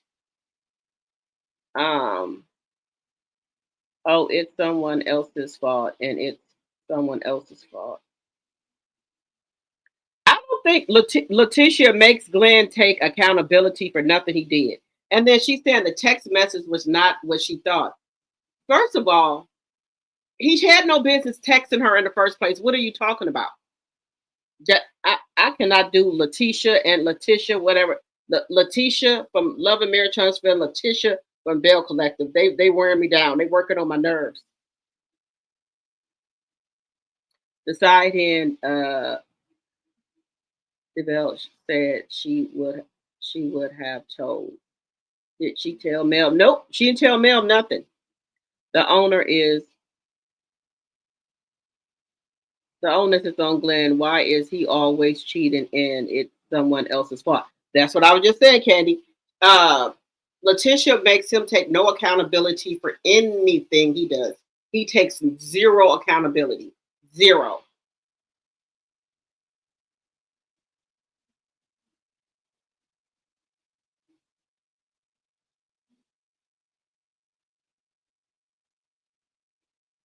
So he takes no accountability. He does what the hell he want to do, and he's not going to take accountability because Latisha doesn't want him to. And then she's going to say she don't think the text messages was that deep. There's a part of the text message missing. Glenn erased all his text messages, but the other girl, Mandy, she didn't erase hers. She didn't erase hers.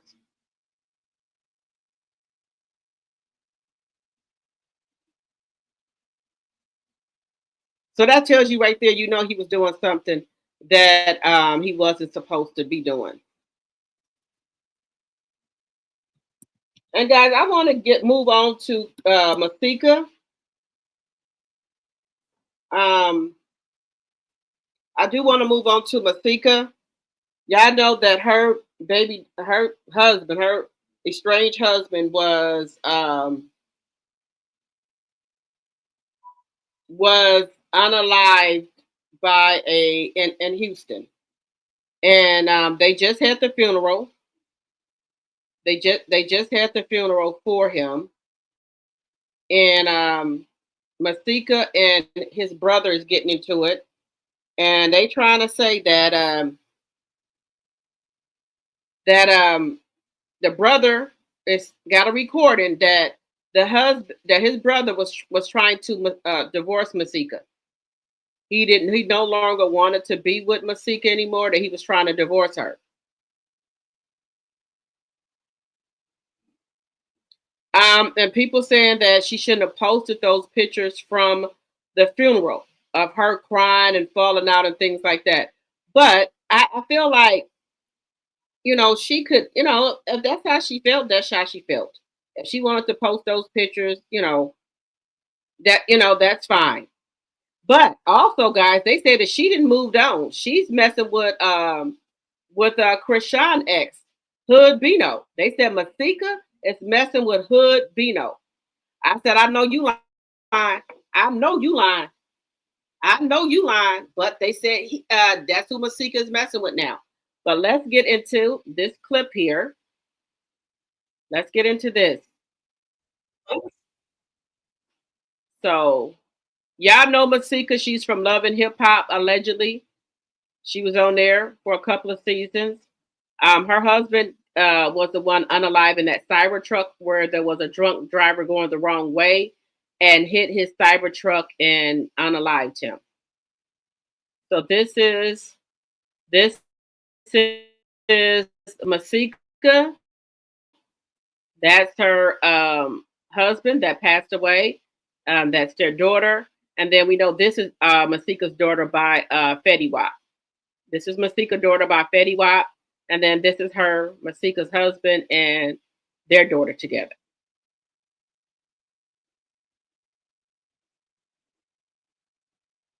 Wait a minute here.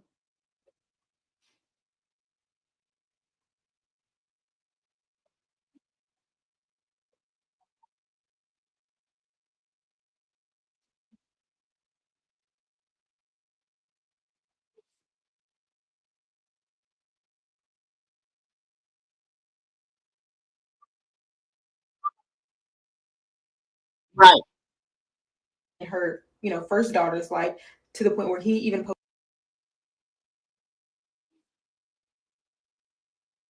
Now, people cannot. I don't agree with people telling her how to agree, but I think they're saying the pictures. They said Masika hired a photographer for the funeral. Now, I've never heard of people doing that before. People do, different things with funeral nowadays. So I don't know.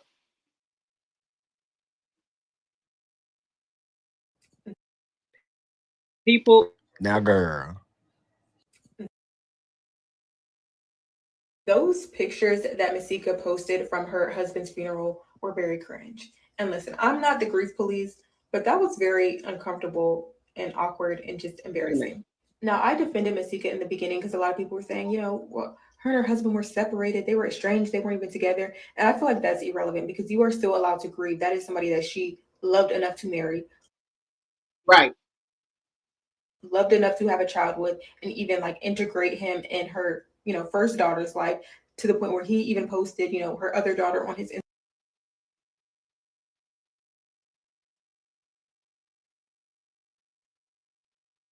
Instagram as though, that was his daughter too. So they definitely shared a bond. And so I feel like her grieving, even though they were separated, is not abnormal, right? I don't even think the fact that, she was making little statuses on Instagram stories was weird, because when you lose somebody, sometimes you don't know what to do. You don't know what to do. You just want to talk. You don't want to bother anybody. So I don't think that she was wrong for that. But those pictures, I don't want to say that she was faking, but it just didn't look genuine. It just didn't look natural. It was very uncomfortable. It didn't look like off-guard pictures. It looked like the camera was right in her face. And I'm sorry, I'm not even opposed to having a photographer at a funeral. I don't think that's weird or whatever, but I don't know. Something about that was just very cringe, and it seemed a little off. Now, girl. Now, girl, wait a minute. Girl, now, wasn't this? Wait a minute. Girl, now, girl, wasn't this yesterday? What is this? wait, girl. Then they said, girl, you was in there with the metal Ray Bans on, girl. What you was in? You was in there recording, girl. You putting on the show, but hold on, girl. So she's with what is this? So she's with HOODBINO, Krishan's ex. I think he's. My personal opinion. Those pictures that MASIKA posted from her husband's funeral were very cringe. And listen, I'm not the grief police. This is my personal opinion. A lot of people were saying, you know. This is my personal opinion. Soon after this man passed away, the next day or two, you would have not. I mean, after the funeral, you done got with another person. I thought you were grieving, and people like if y'all just seen the pictures of how she was acting at the funeral and everything. But now she's with this other guy, HOODBINO, the one that Krishan Rock was with. You know, the one that was talking about Krishan Rock like a dog. That's who she messing around with. Allegedly. That's who she's messing around with. And that's why people are calling her fake, because she was at the funeral acting like she was so broken up about her husband, and now she's out with another man. Now, I'm not to say she can't go out with nobody else, but they're just saying so soon after you were sitting here grieving about your husband. Now, we can't tell people how to grieve, but HOODBINO them is in their 20s. MASIKA is in her early 40s or late 30s, if I'm not mistaken. Just saying.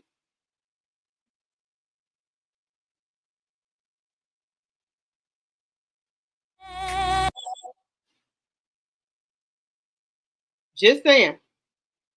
They were saying that she was acting really tore up at the funeral.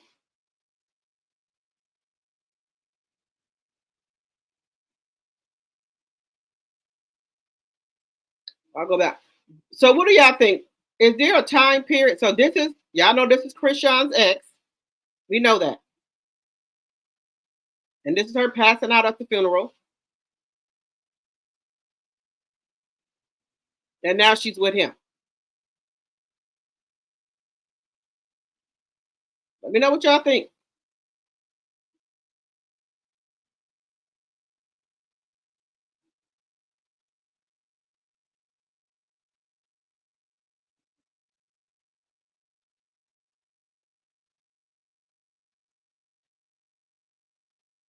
Wait a minute.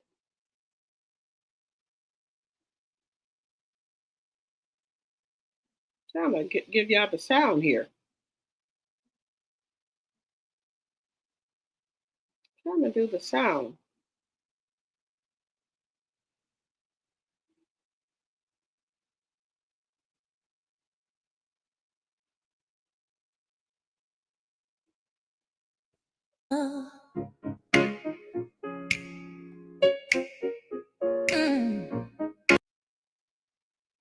But, you know, they're saying it's too soon for her to be with somebody.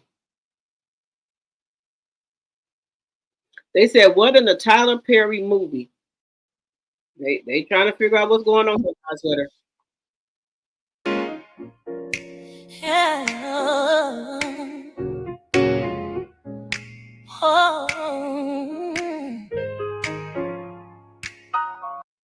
Somebody said, what in the Tyler Perry movie is going on here? Now, I'm not saying that. These are the comments. Somebody says, why is this giving movie vibes? I don't understand. It's giving acting. Somebody said everybody grieves differently, but this is giving movie music video.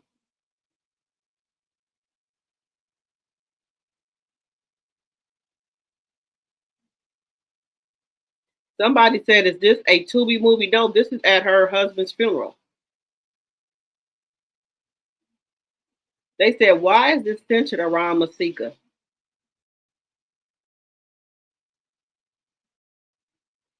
Now I don't. I really believe that Masika loved her husband. I'm not gonna take that. I'm not gonna say that. I'm not gonna say she didn't.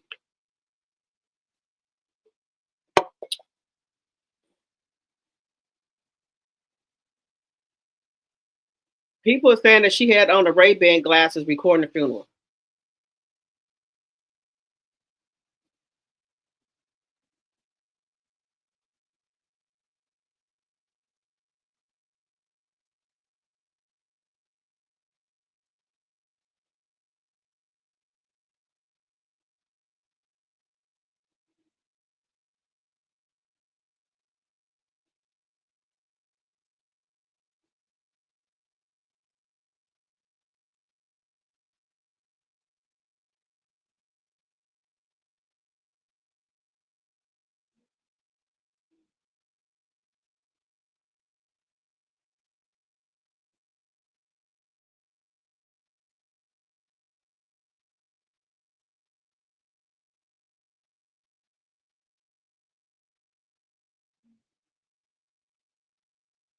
So let's take a listen to what they're saying here.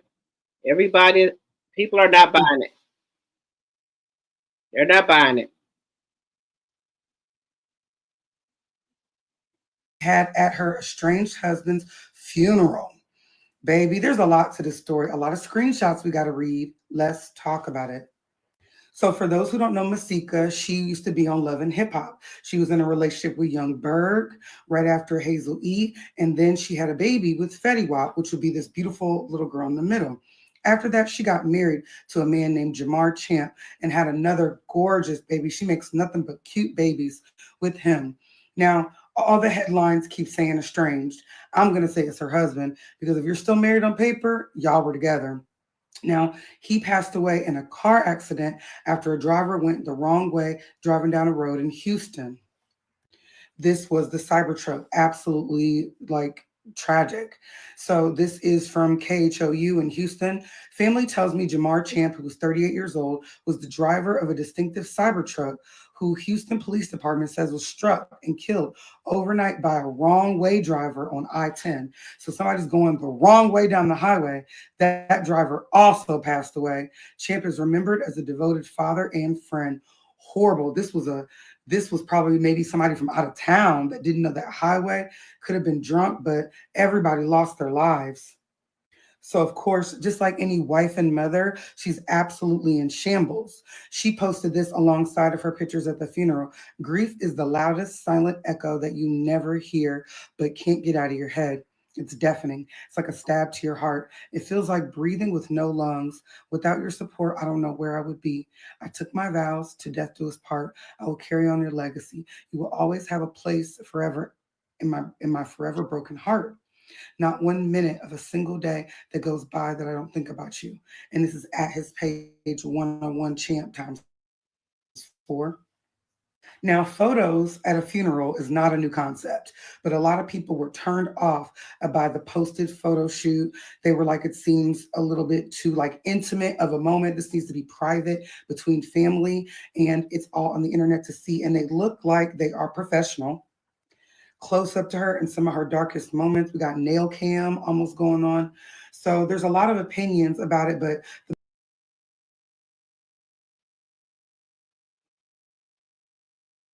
Okay, guys. So how do y'all feel about this here with Masika? Hey, Yolanda. 81 likes, 76 in the chat. Thank you. Now, how do y'all feel about the funeral? Do y'all think that people should have photographers at the funeral? For her to be with him that quick tells me they were messing around prior to her late husband passing. Okay. Masika probably was grieving because of her babies. Okay. Some loved ones do ask to record the service from the funeral through the funeral home here in Texas. Okay. While Masika is acting, while Masika's actions were very performative, she could still be grieving. Her daughter lost her father, and she is now a single mother of 2. Okay. Masika and her estranged husband was not together at the time of his passing. Masika is a whole attention seeker. Okay. Hey, Mary Brown. Hello, hello, hello.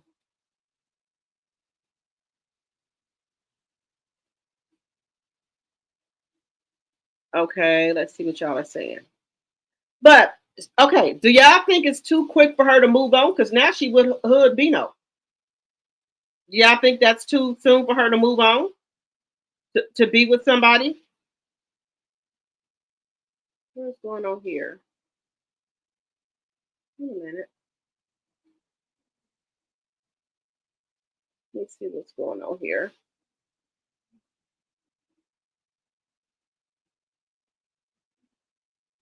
Now, do y'all think it's too soon for her to be with somebody right now?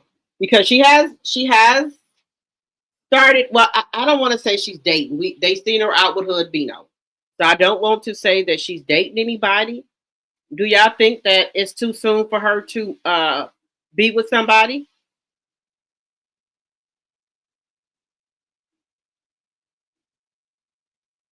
Now, and y'all know, okay, her husband was 38, so she had to be. I'll give Masika her late 30s or early 40s, and we know HOODBINO is in his 20s. Now that's Krishan X. Y'all see what he did to Krishan after they broke up? He was talking about her like a damn dog. But hey, I'm not judging nobody. You know, if she feels that she needs to date somebody, you know, that's her own personal business. If she feels that. You said it's not too soon if they were separated. Okay. All right. All right, guys. Let's move on to KENNEKA Jenkins. But they dragging Masika on the internet here, honey. They dragging her. They dragging her. So, are we familiar with KENNEKA Jenkins?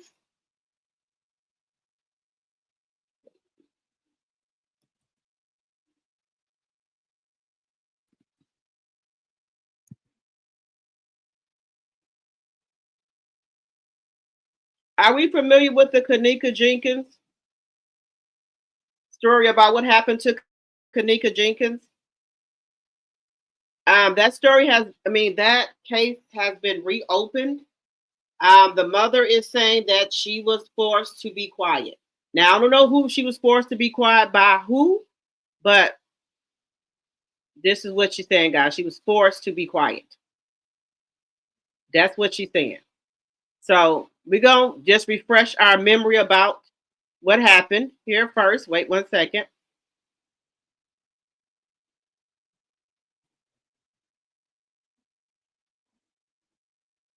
A lot of people were upset that her mother stopped talking about her daughter, and people are content creators saying, we are no longer be covering this case. Please do not send me nothing in regards to this. But wait, so let's take a look. Okay, so let's take a look at this, guys. We're just gonna have a refresher, then we're gonna listen to what her mom said. Her mom said she was made to be quiet. That's what she's saying.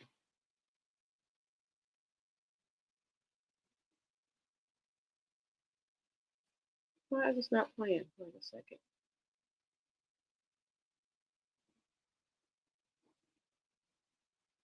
I don't know who she was made to be quiet by, but I'm gonna play that. Wait a minute. Here we go. Let me show you what just happened when I went live today. I'm gonna post it. Hold on.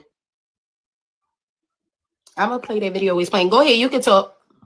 Yeah, no, I was gonna say, I'm about to get ready for work. Okay. It's been great chatting with y'all. Y'all be safe. And if y'all get any calls, don't answer it. I will cuss them out. And also, stick around, listen in. You know, if you I feel like out of everybody, even out of myself, Queen Me Lisa, she you like, talking about don't she had the answer no point. calls. Listen, I was knee deep in this. This literally changed the way that I handle my children. Like, I had teenagers at the time. Hold on. Yes, this is Maisha.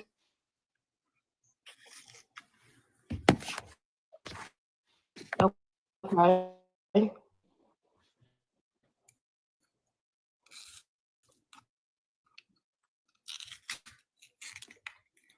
any way you can call me back? Okay, that's fine. I got you. About 3 this afternoon, probably. All right. Was that God that just sent that It was message the to guy you? that said, "Hi, Maisha. This is such and such calling from the gun safety department at CHOP. CHOP is the children's hospital." Huh? Did God just send that message to me to give to y'all?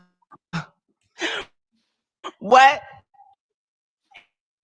He said, "Do you have time to talk?" I just said don't answer no calls. And as soon as I said that, you said don't answer no calls and your phone is ringing. Did y'all hear it? Because I see people in the comments saying, why I would need that. I don't even know who told them I needed it. Yo, I'm dead over here. They talking about shaking. what's your favorite scary movie. Y'all gotta stop. I'm about to exit stage left. I'm trying to get I to be this. spooked on a damn live. And I ain't even trying to figure the case out, baby. I don't know what happened. Somebody talk about trace the number. I don't even. Let me try to. It was a white man though, y'all. Let me try to get through this. Okay, we're just gonna go to the mothers, but okay, we're gonna go to the mom. We're gonna go to the mom. Hey, live. I don't feel like y'all looking at me now. Because I got my nice life with a smile, but in my body and my mind. Ever since I was sitting in that room, they made us. They made me. After hours and hours and hours away, they made me. And this ain't no sympathy plea. Y'all asked me to speak. See, I was quiet because God said one time. At one time then. At one time. This ain't my time, and this God's timing.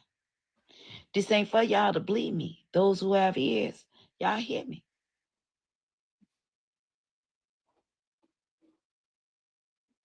One of y'all that's making a mockery at this. And as I look through all y'all pages, you know what? I was showing y'all that I know how to be ignorant. I've been knowing how to be ignorant since the start of it. I'm the biggest jokester. Excuse my French if I'm offending somebody. Because God didn't tell us to be special or perfect. But y'all did. Let me tell y'all something.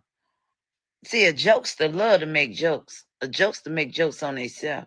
So what y'all say, when you're a child of God, baby, this armor that I wear, I've been wearing it since birth. It's crazy. I dreamed of this dream, my life right now today, what I'm going through. That this battle was going when I was 8 years old. And check this out, like everybody said, it's been 8 years. It took me to now to understand my dream when I was 8 years old. Oh, that battle was so strong. And I got so low when I was quiet, y'all. I was down. That was my dream. I was real low. I was ready to give up. And then I remembered in my dream to call on Jesus. Oh, hallelujah. Oh.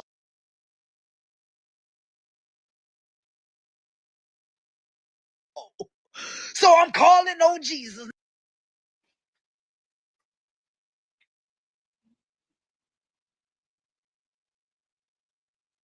Not man, no. Because when I called on man before, what man did to me, y'all.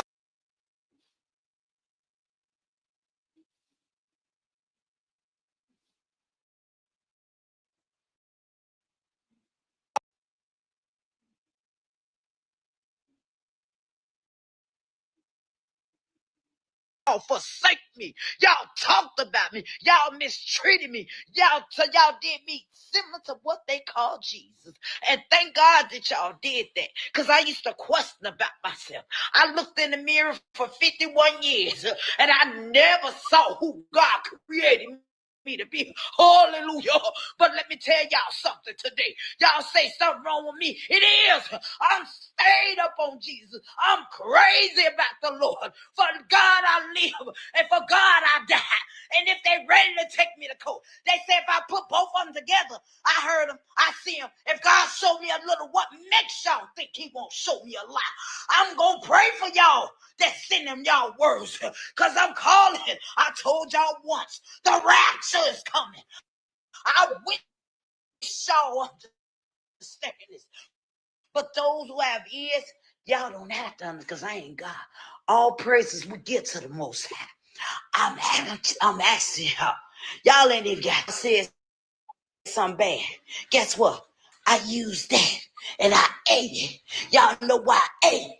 Because that was my strength. God renewed in me a new. Now this lady, I don't know what her problem is. She said it wasn't time. Now she coming back. Now I'm not again. I'm not telling nobody how to grieve or what to do, but you want to come out here and talk to people. Now, nothing wrong with you talking about the Bible, but what did you want to come out here and say? You said you were made to be quiet. That's what you said. So, what do you want to come out here and say? All I hear you doing is preaching. That's all I hear you doing. So she said people were talking about her. Ain't nobody talking about you. We had moved on. You came back out here with this. Right? She the one that came back out here with it. I know y'all listening and y'all hear me. Now, what was that for? Could they tell me what happened to my daughter? For him to help me. KENNEKA Jenkins' mother just admitted the unthinkable. She took $3.7 million from the hotel and signed an NDA that forbids her from even saying her own daughter's name. That's not conspiracy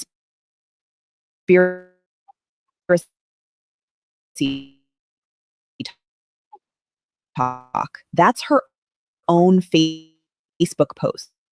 And be gentle. She lost her child. But let's be real for 1 second. No one forced her to sign that NDA. No one held a gun to her head and said, don't ever say KENNEKA's name again. She signed that paper, took the check, and walked away from justice. What makes it worse? We, the public, spent months searching that footage frame by frame, zooming into Irene's glasses, trying to find out what happened to KENNEKA. Meanwhile, the person with the most power to demand answers was cashing settlement money, getting dental work, and letting years go by with no pressure on the hotel. And now she says she still doesn't have KENNEKA's clothes, her phone, her belongings, 10 years later. But ma'am, how were you shouting for answers when you legally agreed to stay silent? You didn't just silence yourself, you silenced the entire case. If you're going to break the NDA now, fine, break it. But don't pretend you were forced into silence. You weren't forced, you were paid. Listen, I've tried to cover this case twice this week.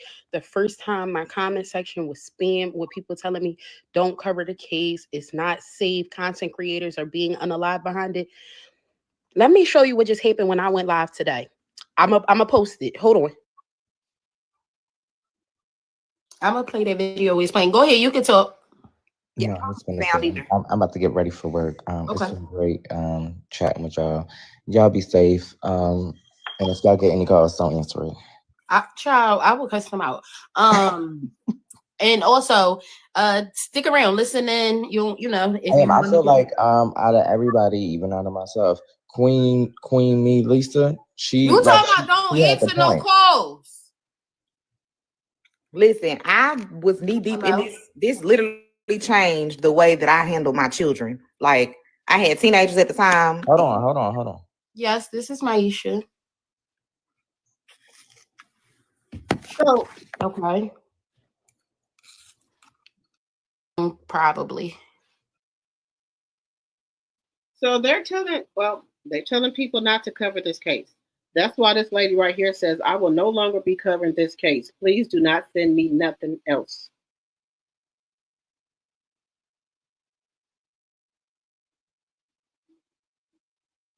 They said they were scared. Let me know what y'all thinking. So the people are saying they can't cover this case no more, guys. Everyone have a blessed night. You have a blessed night too, Linda. Thank you. So they're saying that people, that girl that was just on that live right there, got a weird phone call, right? Weird phone call. And then the mother was paid 3.7 million allegedly for entertainment purposes. And she had to sign an NDA. This happened what, 10 years ago? So now she's coming back out again. She's coming back out. So why, and they said she's coming back out after she had spent up all the damn money. They want to talk about it now. How much she got her teeth done. She got all type of, things done. So I know she ain't spent up no 3.7 million in no 10 years. I know you lying. I know she ain't spent that money up. But they are saying that she spent the money up, and that's why she's coming out here talking. Allegedly. What do y'all think? Do y'all remember this case in regards to KENNEKA Jenkins? Hey, Lori Bill Carter. Hello, hello, hello.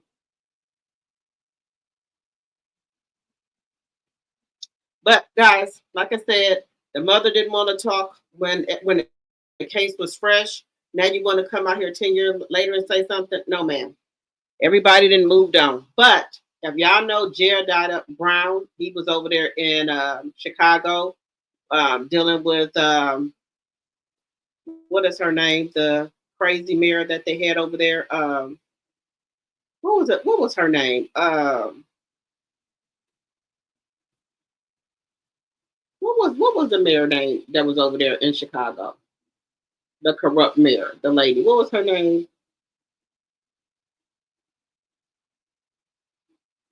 Oh Lord, what was her name? I forgot the mayor over there in Chicago. So they were dealing with her. She's no longer the mayor anymore. But Jared Brown was over there dealing with that. Now he has decided to get into this case here with the mother. Now I'm not saying that he shouldn't do whatever if he feel that he want to help or say something. I'm just trying to figure out for 10 years this mother never said nothing about her daughter. She said she was forced to be quiet. I'm trying to figure out who was you forced to be quiet by? Who? Just saying. But we're going to move on, guys. May she rest in peace. We're going to move on. Okay, guys. Let's move on to KANDI. Let's move on to KANDI, guys. Now, how many of y'all think that KANDI has the woman that they've been with, her and Todd, I don't know what her association is to them. People said that's her and Todd's girlfriend. But now people are saying that KANDI don't want to be with Todd anymore because KANDI wants to be with her girlfriend. I don't know how true that is. Let me know what y'all think. Some people think that KANDI just wants to come out as being full blown gay, and there's nothing wrong with that if that's what you choose to do.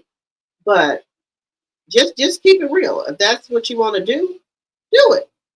Nobody is telling you that you can't, be with, a woman, and if that's what you choose to do. And then some people think it's about the money.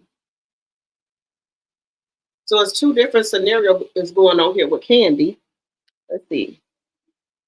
Lori Lightfoot, she was forced by the hotel if they paid her. Well, that's what she said. She got 3.7 million, and she had to sign an NDA. That's what she said. She had to sign an NDA.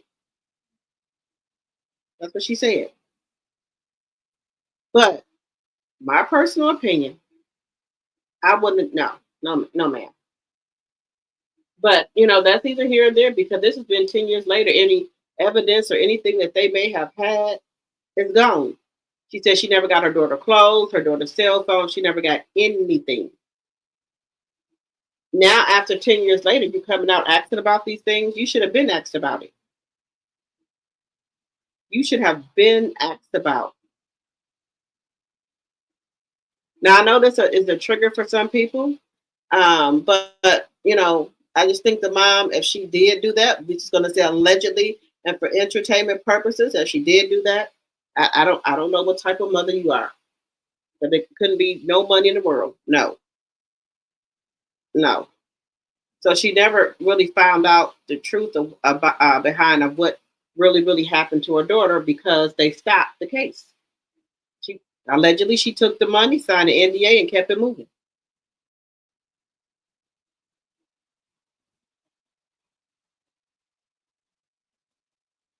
You about something? She was Hillary Clinton. Hey, I think.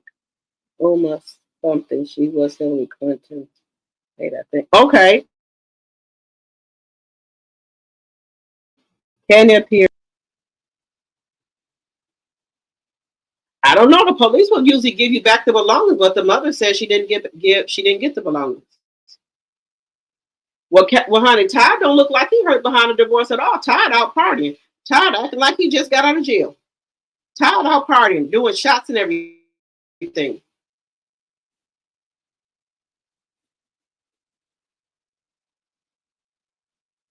So when they were saying they think that Kandi wants to, have a full on girlfriend, I don't think so. Because if that's the case, Kandi could have been had that. She could have been had one.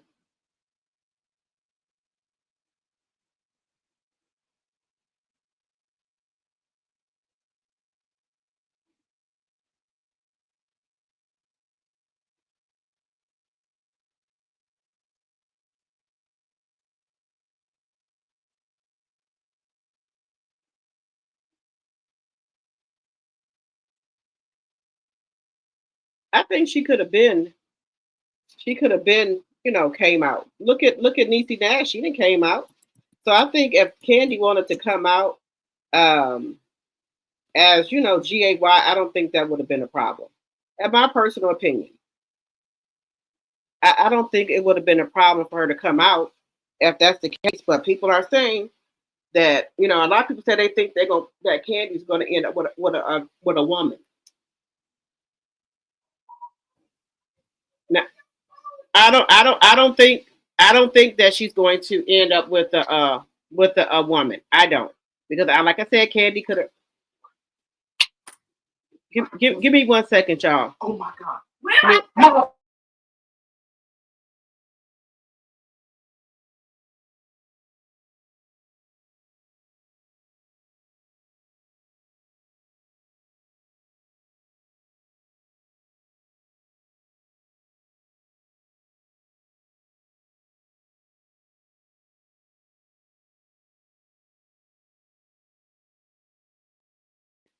Y'all hold on for 1 second. Give me 1 second.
All right, hey y'all. I'm sorry. My kids are watching Stranger Things, the final episode. They wanted to come tell me about it. They is so geeked up for Stranger Things, guys. They done got the popcorn buckets, the pajamas, the hoodies, the everything.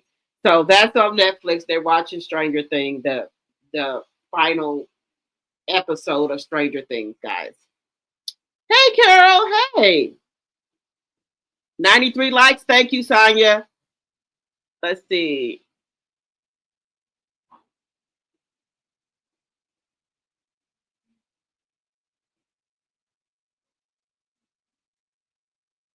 Okay, let's see here. Ooh, my allergies. Okay, guys. So now, do y'all think that Todd cheated on Kandi? That's the reason for the divorce. Now, they said that he was with one of his employees. Do y'all think that's true? Let me know. Let me know in the chat. Let me know in the chat. And do y'all think that Kandi is gonna come out going with a woman? Yes or no? I don't think Kandi. I don't think Kandi wants a woman. I think she's gonna be bi. But everybody seems to think that she wants a woman. And a lot of these men podcasts, allegedly for entertainment purposes, they keep saying that Todd was the beard and that Kandi is going to come out with a woman. And they saying the woman that she's going to come out with is the woman that they be with all the time, that go on all the trips and everything with them. Do y'all think that that's Kandi's girlfriend?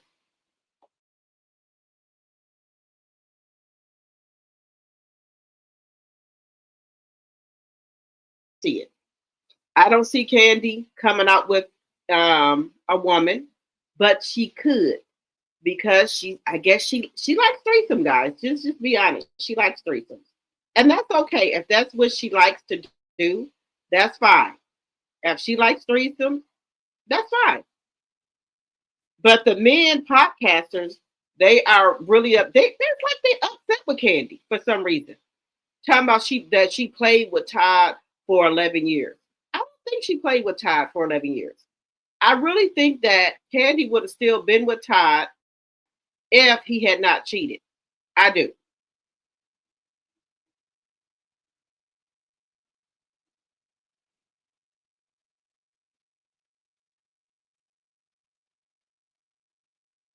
So I do. I really do. So this is what they got. This is what they done put out here, guys. They said this is Kandi's main chick now.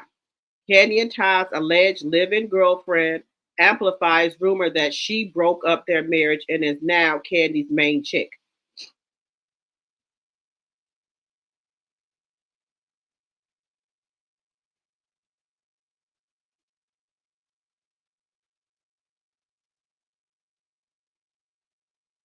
What do y'all think? Do y'all think this is Kandi's girlfriend?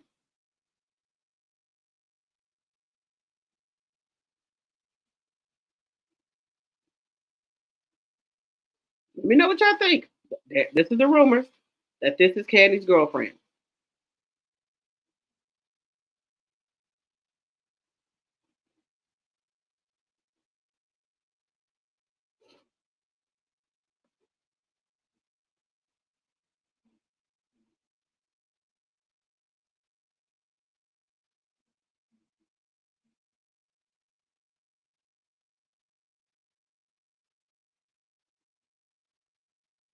Now let me know what y'all think, guys.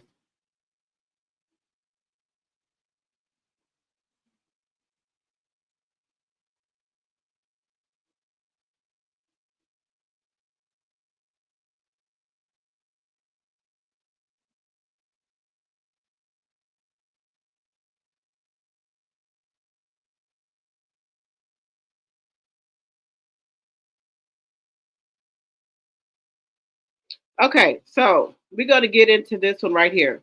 They said, what cast member looks the realest like they do on the show? Now, I'm a little, with Shamia's outfit, I think,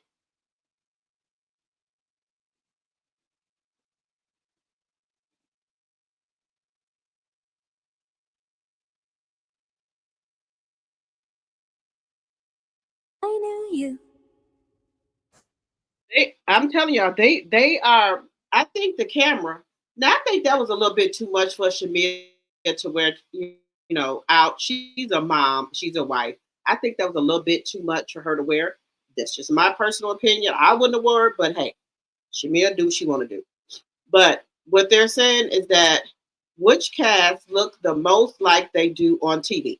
So guys, which cast looked the most like they do on TV in person? In person, which cast look the most like they do on TV in person? Um,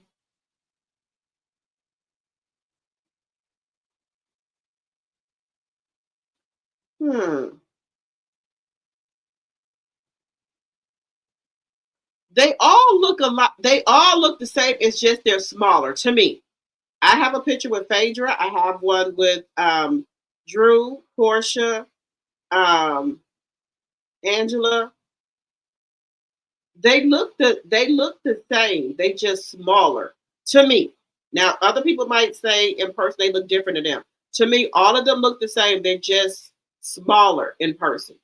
The camera put maybe 10 to 15 pounds on you, maybe even 20. They all are tinier in person.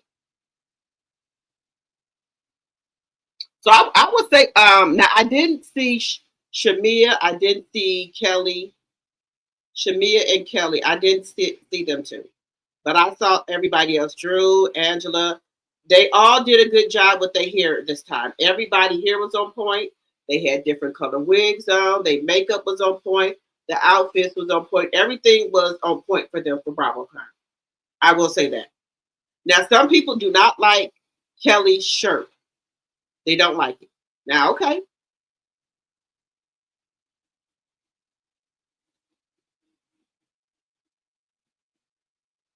Some people don't like it.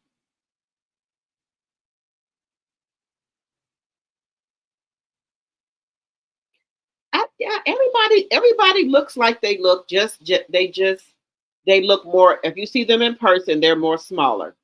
We already know Phaedra is short. Quad is short. Um, Drew. Well, we know Angela's tall. Cynthia's tall. Drew. Drew is probably medium height to me. She's not. She's not too tall to me.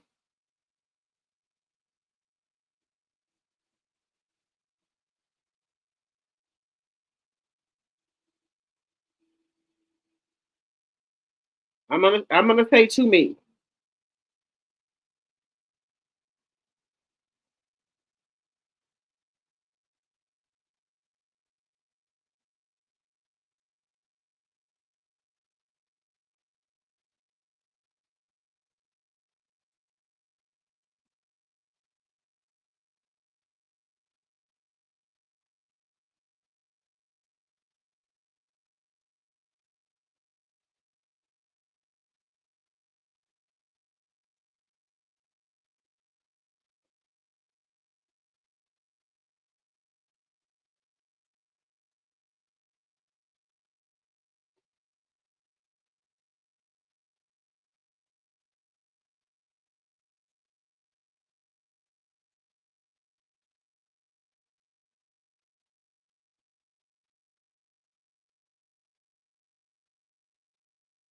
Let's see here.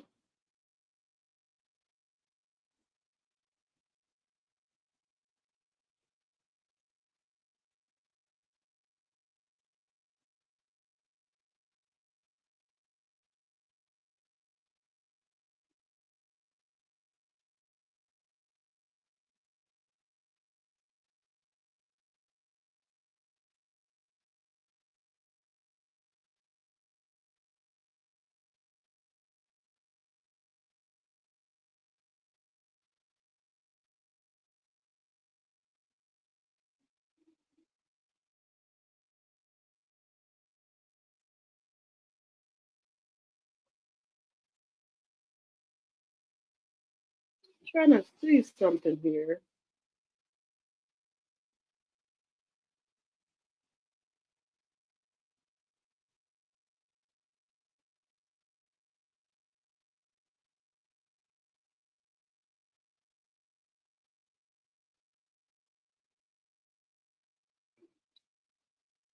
Okay, guys, let's see.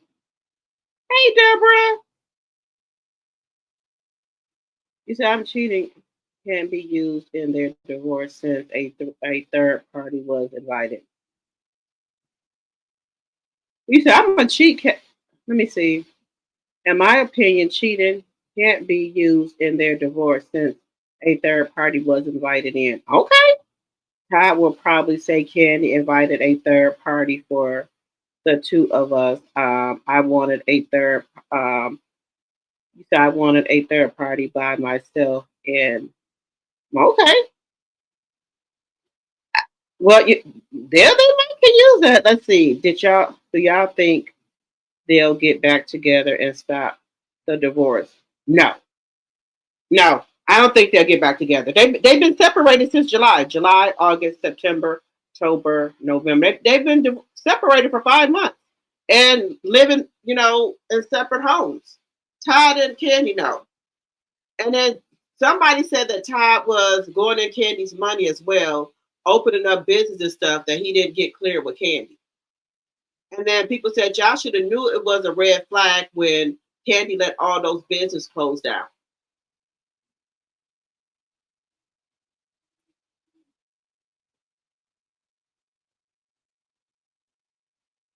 You said they had a real marriage.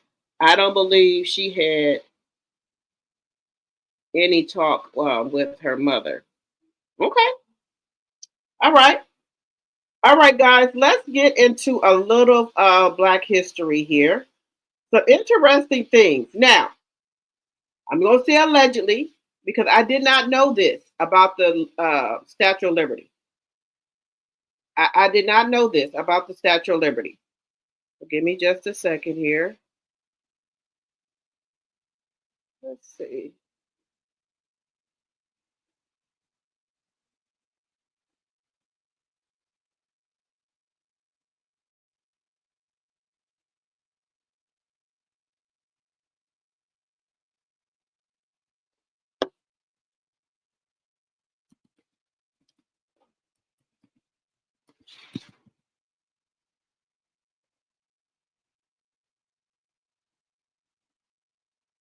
Okay, we gonna learn something about the Statue of Liberty today, y'all.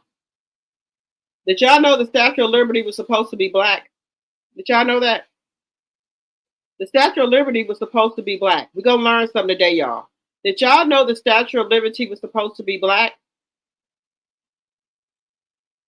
Y'all remember the Statue of Liberty was given to us, but it was supposed to be black. It was a black Statue of Liberty. So let's talk about it. So let's talk about it here.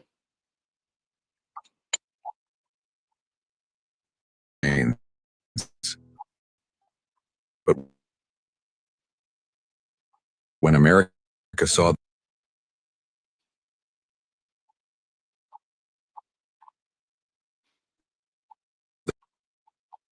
the design,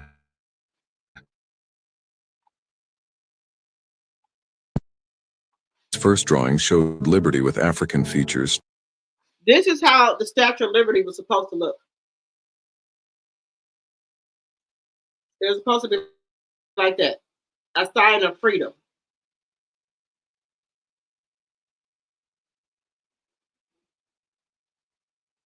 That's how the Statue of Liberty was supposed to look. That's her holding the chains, sign of like breaking the chains to being free. No, they couldn't let that go. Strong jawline and fuller lips and broken chains held high in her hand. She was meant to shine for the newly freed. She wasn't welcoming the world. She was celebrating the fall of slavery. But America didn't want a monument reminding them of slavery, especially not one shaped like a black woman. So they told him to change it, make her whiter, make her more European. They asked him to change her face, change her bodies, and hide the chains. The broken chains were removed from her hand and quietly moved to her feet. The chains are still there at her feet, out of sight, but never removed. Most visitors never notice them, unless they already know the truth. When Liberty's torch and head were displayed in Philadelphia in 1876, newspapers praised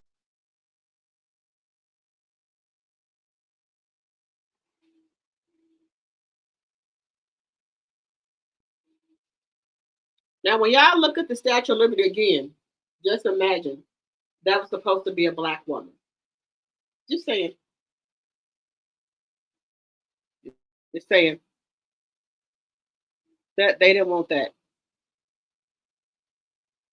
Give me 1 second here. Let me bring it back up here. Do you know the Statue of Liberty you see today was originally designed as a black woman holding broken chains? But when America saw the design, they rejected it. They never taught you the version America tried to bury. The statue didn't start as a symbol of immigration. It started as a tribute to the end of slavery. Her creator, Frederick Bartholdi, wanted the statue to honor the end of slavery and black freedom, not immigration. Bartholdi's first drawing showed Liberty with African features, strong jawline, fuller lips, and broken chains held high in her hand. She was meant to shine for the newly freed. She wasn't welcoming the world. She was celebrating the fall of slavery. But America didn't want a monument reminding them of slavery, especially not one shaped like a black woman. So they told him to change it. Make her whiter, make her more European. They asked him to change her face, change her bodies, and hide the chains. The broken chains were removed from her hand and quietly moved to her feet. The chains are still there at her feet, out of sight, but never removed. Most visitors never notice them, unless they already know the truth. When Liberty's torch and head were displayed in Philadelphia in 1876, newspapers praised Liberty, but never mentioned slavery. They rewrote her meaning before she was even built. When the statue rose in 1886, the black woman was gone, the chains were hidden, and America introduced her as a symbol of immigration instead. And the people she was meant to honor were written out of her story. If the Statue of Liberty began as a monument to black freedom, why is that story missing from textbooks? Why did America erase the black woman inside the statue, but keep the chains hidden at her feet? And what other truths are we still walking past every day? More than 10 million voices were silenced. Histora is here to make them heard again. Follow Histora. Do you know the Statue of Liberty you see today was originally designed as a black woman holding broken chains? But when America saw the design, they rejected it. They never taught you the version America tried to bury. The statue didn't start as a symbol of immigration. It started as a tribute to the end of slavery. Her creator, Frederick Bartholdi, wanted the statue to honor the end of slavery and black freedom, not immigration. Bartholdi's first drawing showed Liberty with African features, strong jawline, fuller lips, and broken chains held high in her hand. She was meant to shine for the newly freed. She wasn't welcoming the world. She was celebrating the fall of slavery.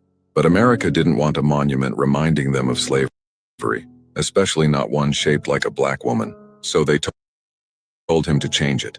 Make her whiter, make her more European. They asked him to change her face, change her bodies, and hide the chains.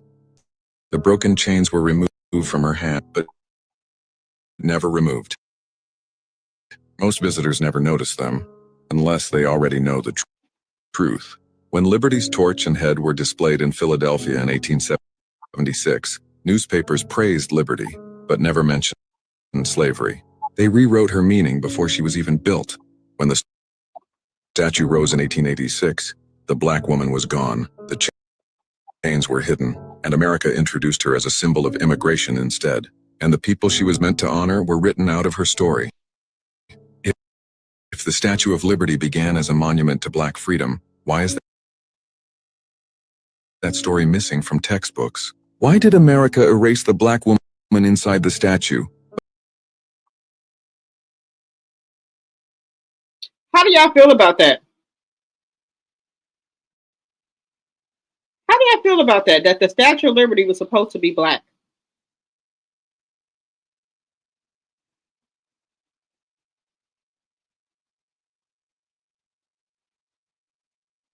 But they had a third party for 10 years. I don't think that was a problem. Okay.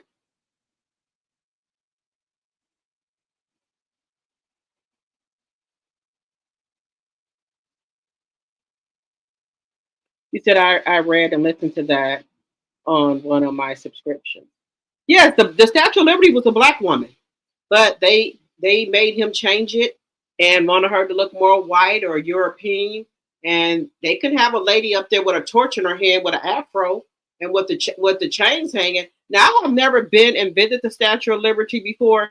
Let me know, y'all. They said that at the Statue of Liberty, they said if you look for it, you'll see the chains are still down there by her feet, by the Statue of Liberty's feet. So I have never been there to see that, but now I'm curious. I want to go and see if the chains are there. Because now that I know what I'm looking for, I'll look and see if the chains are there. So that's very interesting to me. Another interesting story. I did not know the government had bombed a whole city full of black women and kids, a whole town. They didn't call the fire department. They didn't call nothing. They bombed a whole town. They didn't try to call for help or none for these people. So this is another story that I find very interesting. I already know about the Black Panthers, what they did to them. I know the story about the Black Panthers. I know that story well. So this is another one, guys. We got to start listening to our history. This is another one, guys, that really struck me really, really hard.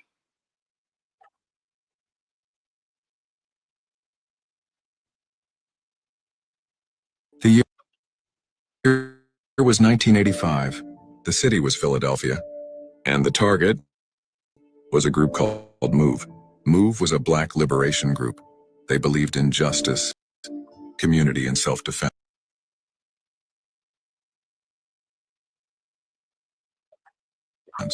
The city saw them as a threat. For years, the police harassed them. Neighbors complained. Tensions grew. Then, the city decided to wipe them out. On May 13, 1985, police surrounded their home. Then they used tear gas, guns. Over 10,000 rounds were fired at a house with children inside. But the worst was yet to come. Police dropped a bomb, yes, a real bomb, on the roof of the house. The fire spread, but the city let it burn. 61 homes were destroyed, a neighborhood reduced to ashes. 11 people were killed. 5 of them were children. 1 was just 7 years old. The survivors? They were arrested. The ones who caused it? Never punished. This wasn't war. This was America. A city bombed its own citizens, and most people still don't know. The MOVE bombing wasn't a tragedy, and it was a crime. And silence is the reason it keeps happening. Follow Histora for the stories they never wanted you to hear. Did you know a U.S. city once dropped a bomb on a black neighborhood? And 11 people, including 5 children, were killed? The year was 1985. The city was Philadelphia. And the target was a group called MOVE. MOVE was a black liberation group. They believed in justice, community, and self-defense. The city saw them as a threat.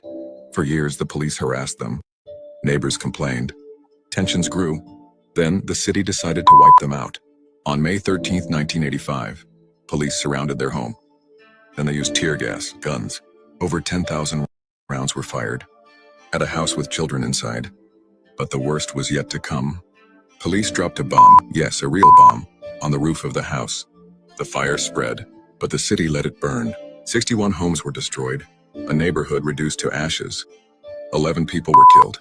5 of them were children. 1 was just 7 years old. The survivors? They were arrested. The ones who caused it? Never punished.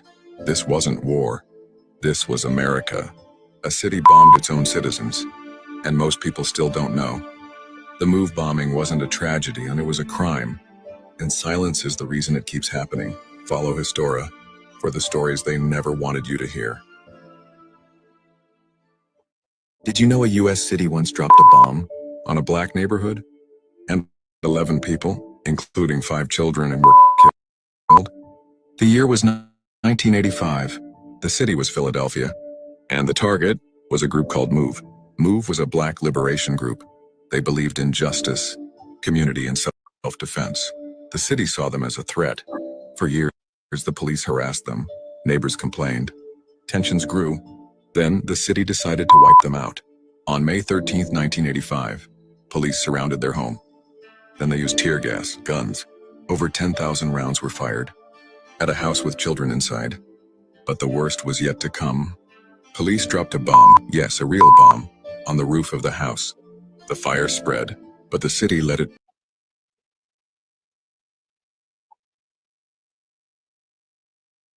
Hey, have y'all ever heard of that story?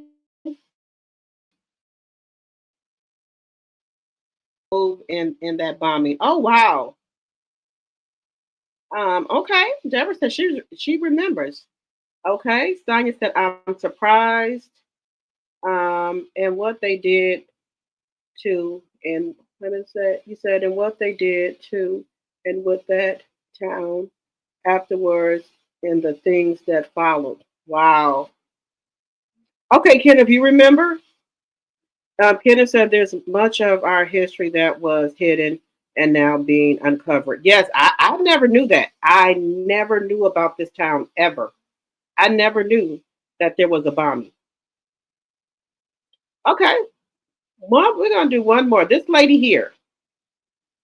We're gonna talk about this lady here, the one before Rosa Parks. They said this lady right here was fighting. They said this lady here fought.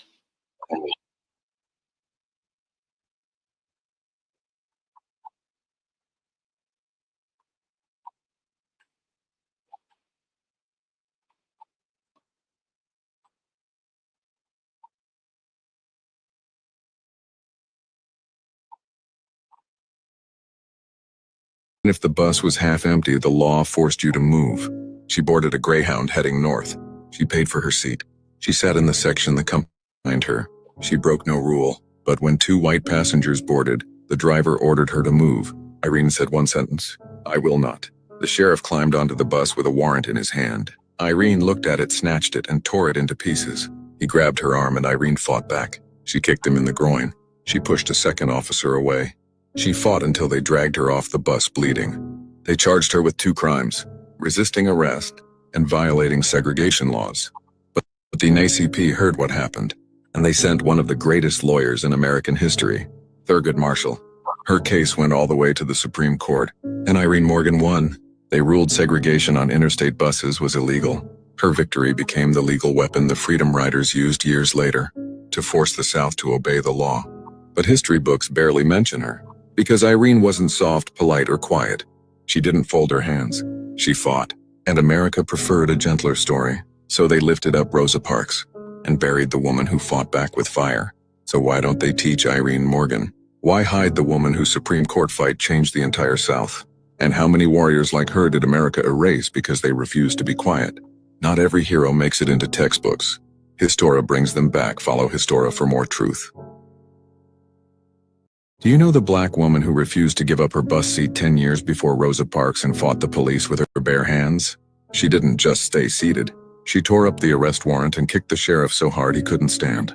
Her name was Irene Morgan. She was 27 years old, recovering from a miscarriage and just trying to get home to Baltimore in 1944. In Virginia, every bus had a section for white passengers and a section for black passengers. Even if the bus was half empty, the law forced you to move. She boarded a Greyhound heading north. She paid for her seat. She sat in the section the company assigned her. She broke no rule, but when 2 white passengers boarded, the driver ordered her to move. Irene said one sentence, "I will not." The sheriff climbed onto the bus with a warrant in his hand. Irene looked at it, snatched it, and tore it into pieces. He grabbed her arm and Irene fought back. She kicked him in the groin. She pushed a second officer away. She fought until they dragged her off the bus bleeding. They charged her with 2 crimes, resisting arrest and violating segregation laws. But the NAACP heard what happened, and they sent one of the greatest lawyers in American history, Thurgood Marshall. Her case went all the way to the Supreme Court, and Irene Morgan won. They ruled segregation on interstate buses was illegal.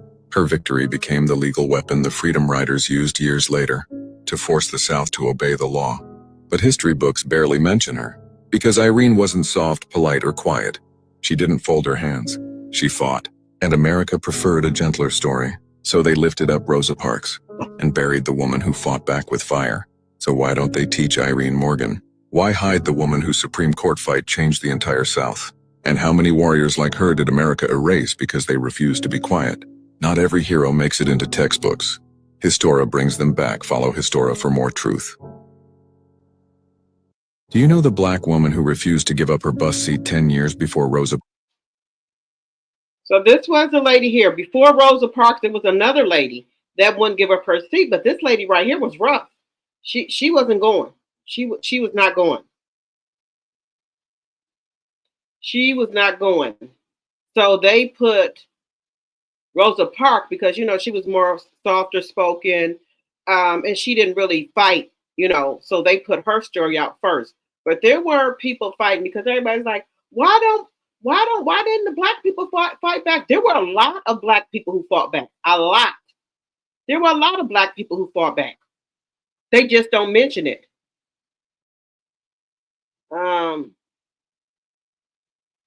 Okay, I was born in 1951, so I lived through a lot of history. Okay. I know that it tracks with the whitewash of America. Yes. I remember reading this story. We had Black History when I was in high school. Okay. Let's see. We had Black History for a brief moment. They don't want Black History now. They don't want Black History no more. They don't want us to be taught Black History anymore. Well, the kids to be taught anyway. So we're gonna listen to one more story. This one here.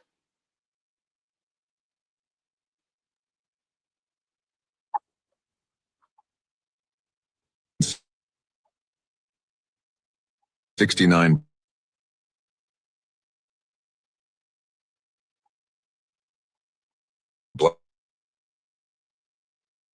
Black boys went to sleep in a locked dorm and never woke up. They called them troublemakers. And it was a refined guard, wooden walls, no escape. Just after midnight, the building caught fire. Flames rose fast. The smoke came first, then the screams. 48 boys broke through a window, burned, coughing, barefoot, running into the cold Arkansas dark. 21 never made it out. Their bodies found near the door, the one they couldn't open. By morning, the state called it an accident. No arrests, no...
All right. I've never heard of that either.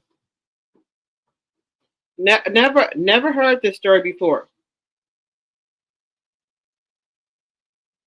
So these boys here were locked in. There was I guess it was supposed to be like a detention center for boys to help them get to help them get on the right track. And they locked the black boys in there, and it caught on fire. A lot of them passed away. A lot of them passed away in this fire. It was just really, really bad. I think I read this story a little while ago, but I couldn't remember all of it. So I wanted to bring it to y'all so y'all could hear it too.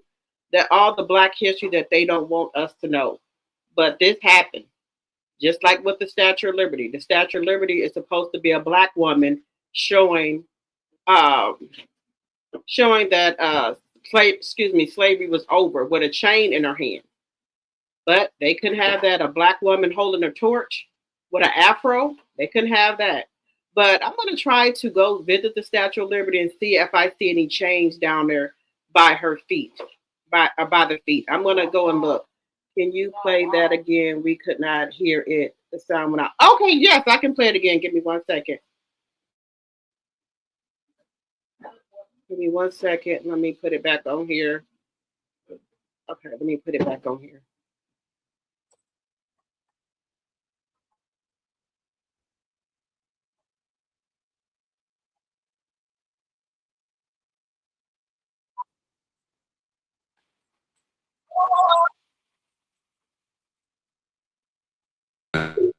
Nine guards locked the dormitory doors from the out.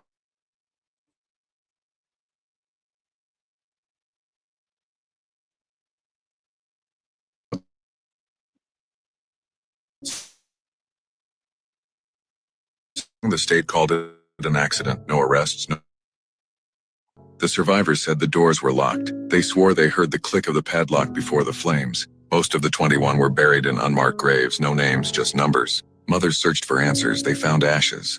Decades later, a memorial rose not from the state, but from the families. They built it so no one could ever say, we didn't know. Why did America call it an accident when the door was locked? Follow Histora for more story. Do you know what happened when 69 black boys, 69 of them. You said there's a lot that happened in Arkansas and still does to this day. I was born in, what's that Texarkana to Arkansas? Okay, they called them the Twin Cities. Okay,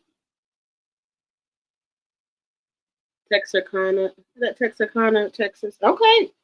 Oh wow, it was so much stuff going on, guys, that we don't even know the half, and they just now are uncovering a lot of stuff that happened. A lot of stuff happened, so um, we're just now finding out about it. And you have, well, I will say this: you have to go look for it. You got to go to these history channels and look for, different things that happen. You got to go looking for it because they don't want our children to know about their Black history. They don't want them to know about that at all. So you have to go looking for it. And you got to find these channels that have like Black history. You got to find the channels that have it.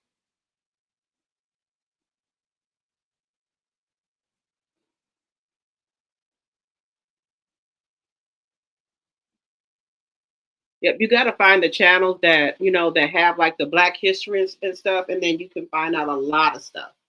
There was a lot of stuff. Like they was like, Black people weren't educated. There was a Black man who had a floating boat, a boat that had a library in it, that had a school in it to try to teach the Black people. So they say all this, that we didn't learn anything. There were a lot of Black people that learned how to read and write and things like that, and taught other Black people how to read and write. Deborah, I was looking for that one that you sent me about the 5 richest Black people in the world. No, they didn't say what part of Arkansas that happened in, Deborah. The 5 richest Black people in the world. I have to, because I know you sent it to me. There were rich Black people. Believe it or not, there were rich Black people. There were rich Black people.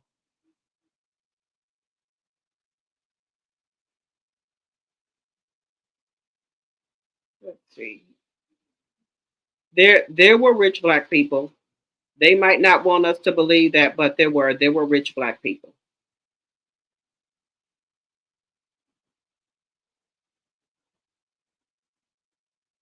And they did a lot to help other Black people. They didn't just look out for themselves. They helped other Black people as well.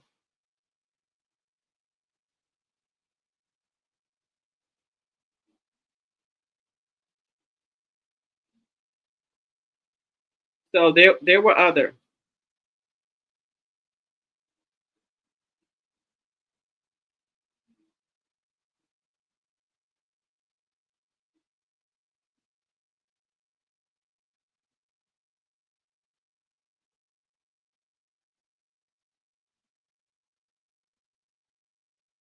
There was another one.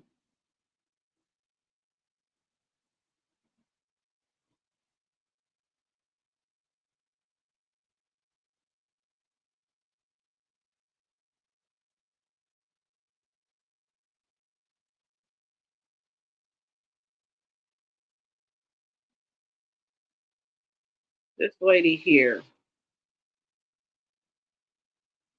We're going to talk about one more person, this black lady here.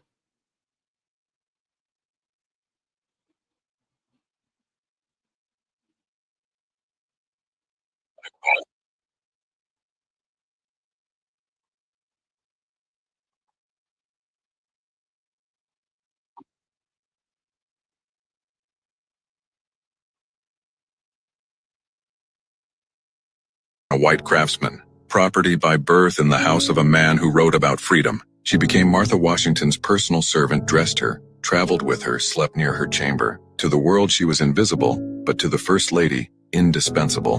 When the Washingtons moved to Philadelphia, Pennsylvania's laws said enslaved people must be freed after 6 months. So the president bent the law, secretly rotating his servants back to Virginia before freedom could touch them. Ona heard whispers that she would soon be given as a wedding gift to the First Lady's granddaughter. That night, she made a promise to herself.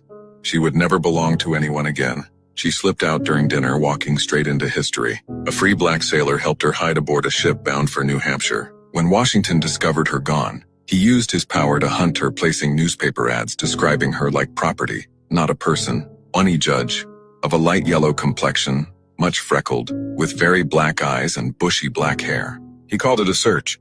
History calls it a manhunt. In New Hampshire, she started over, worked as a seamstress, married a sailor, raised 3 children. But the Washingtons never stopped trying to reclaim her. Years later, abolitionist newspapers found her. When they asked if she regretted running, she said, "I am free and have, I trust, been made a child of God by the means." She lived free until 1848, outliving George and Martha both.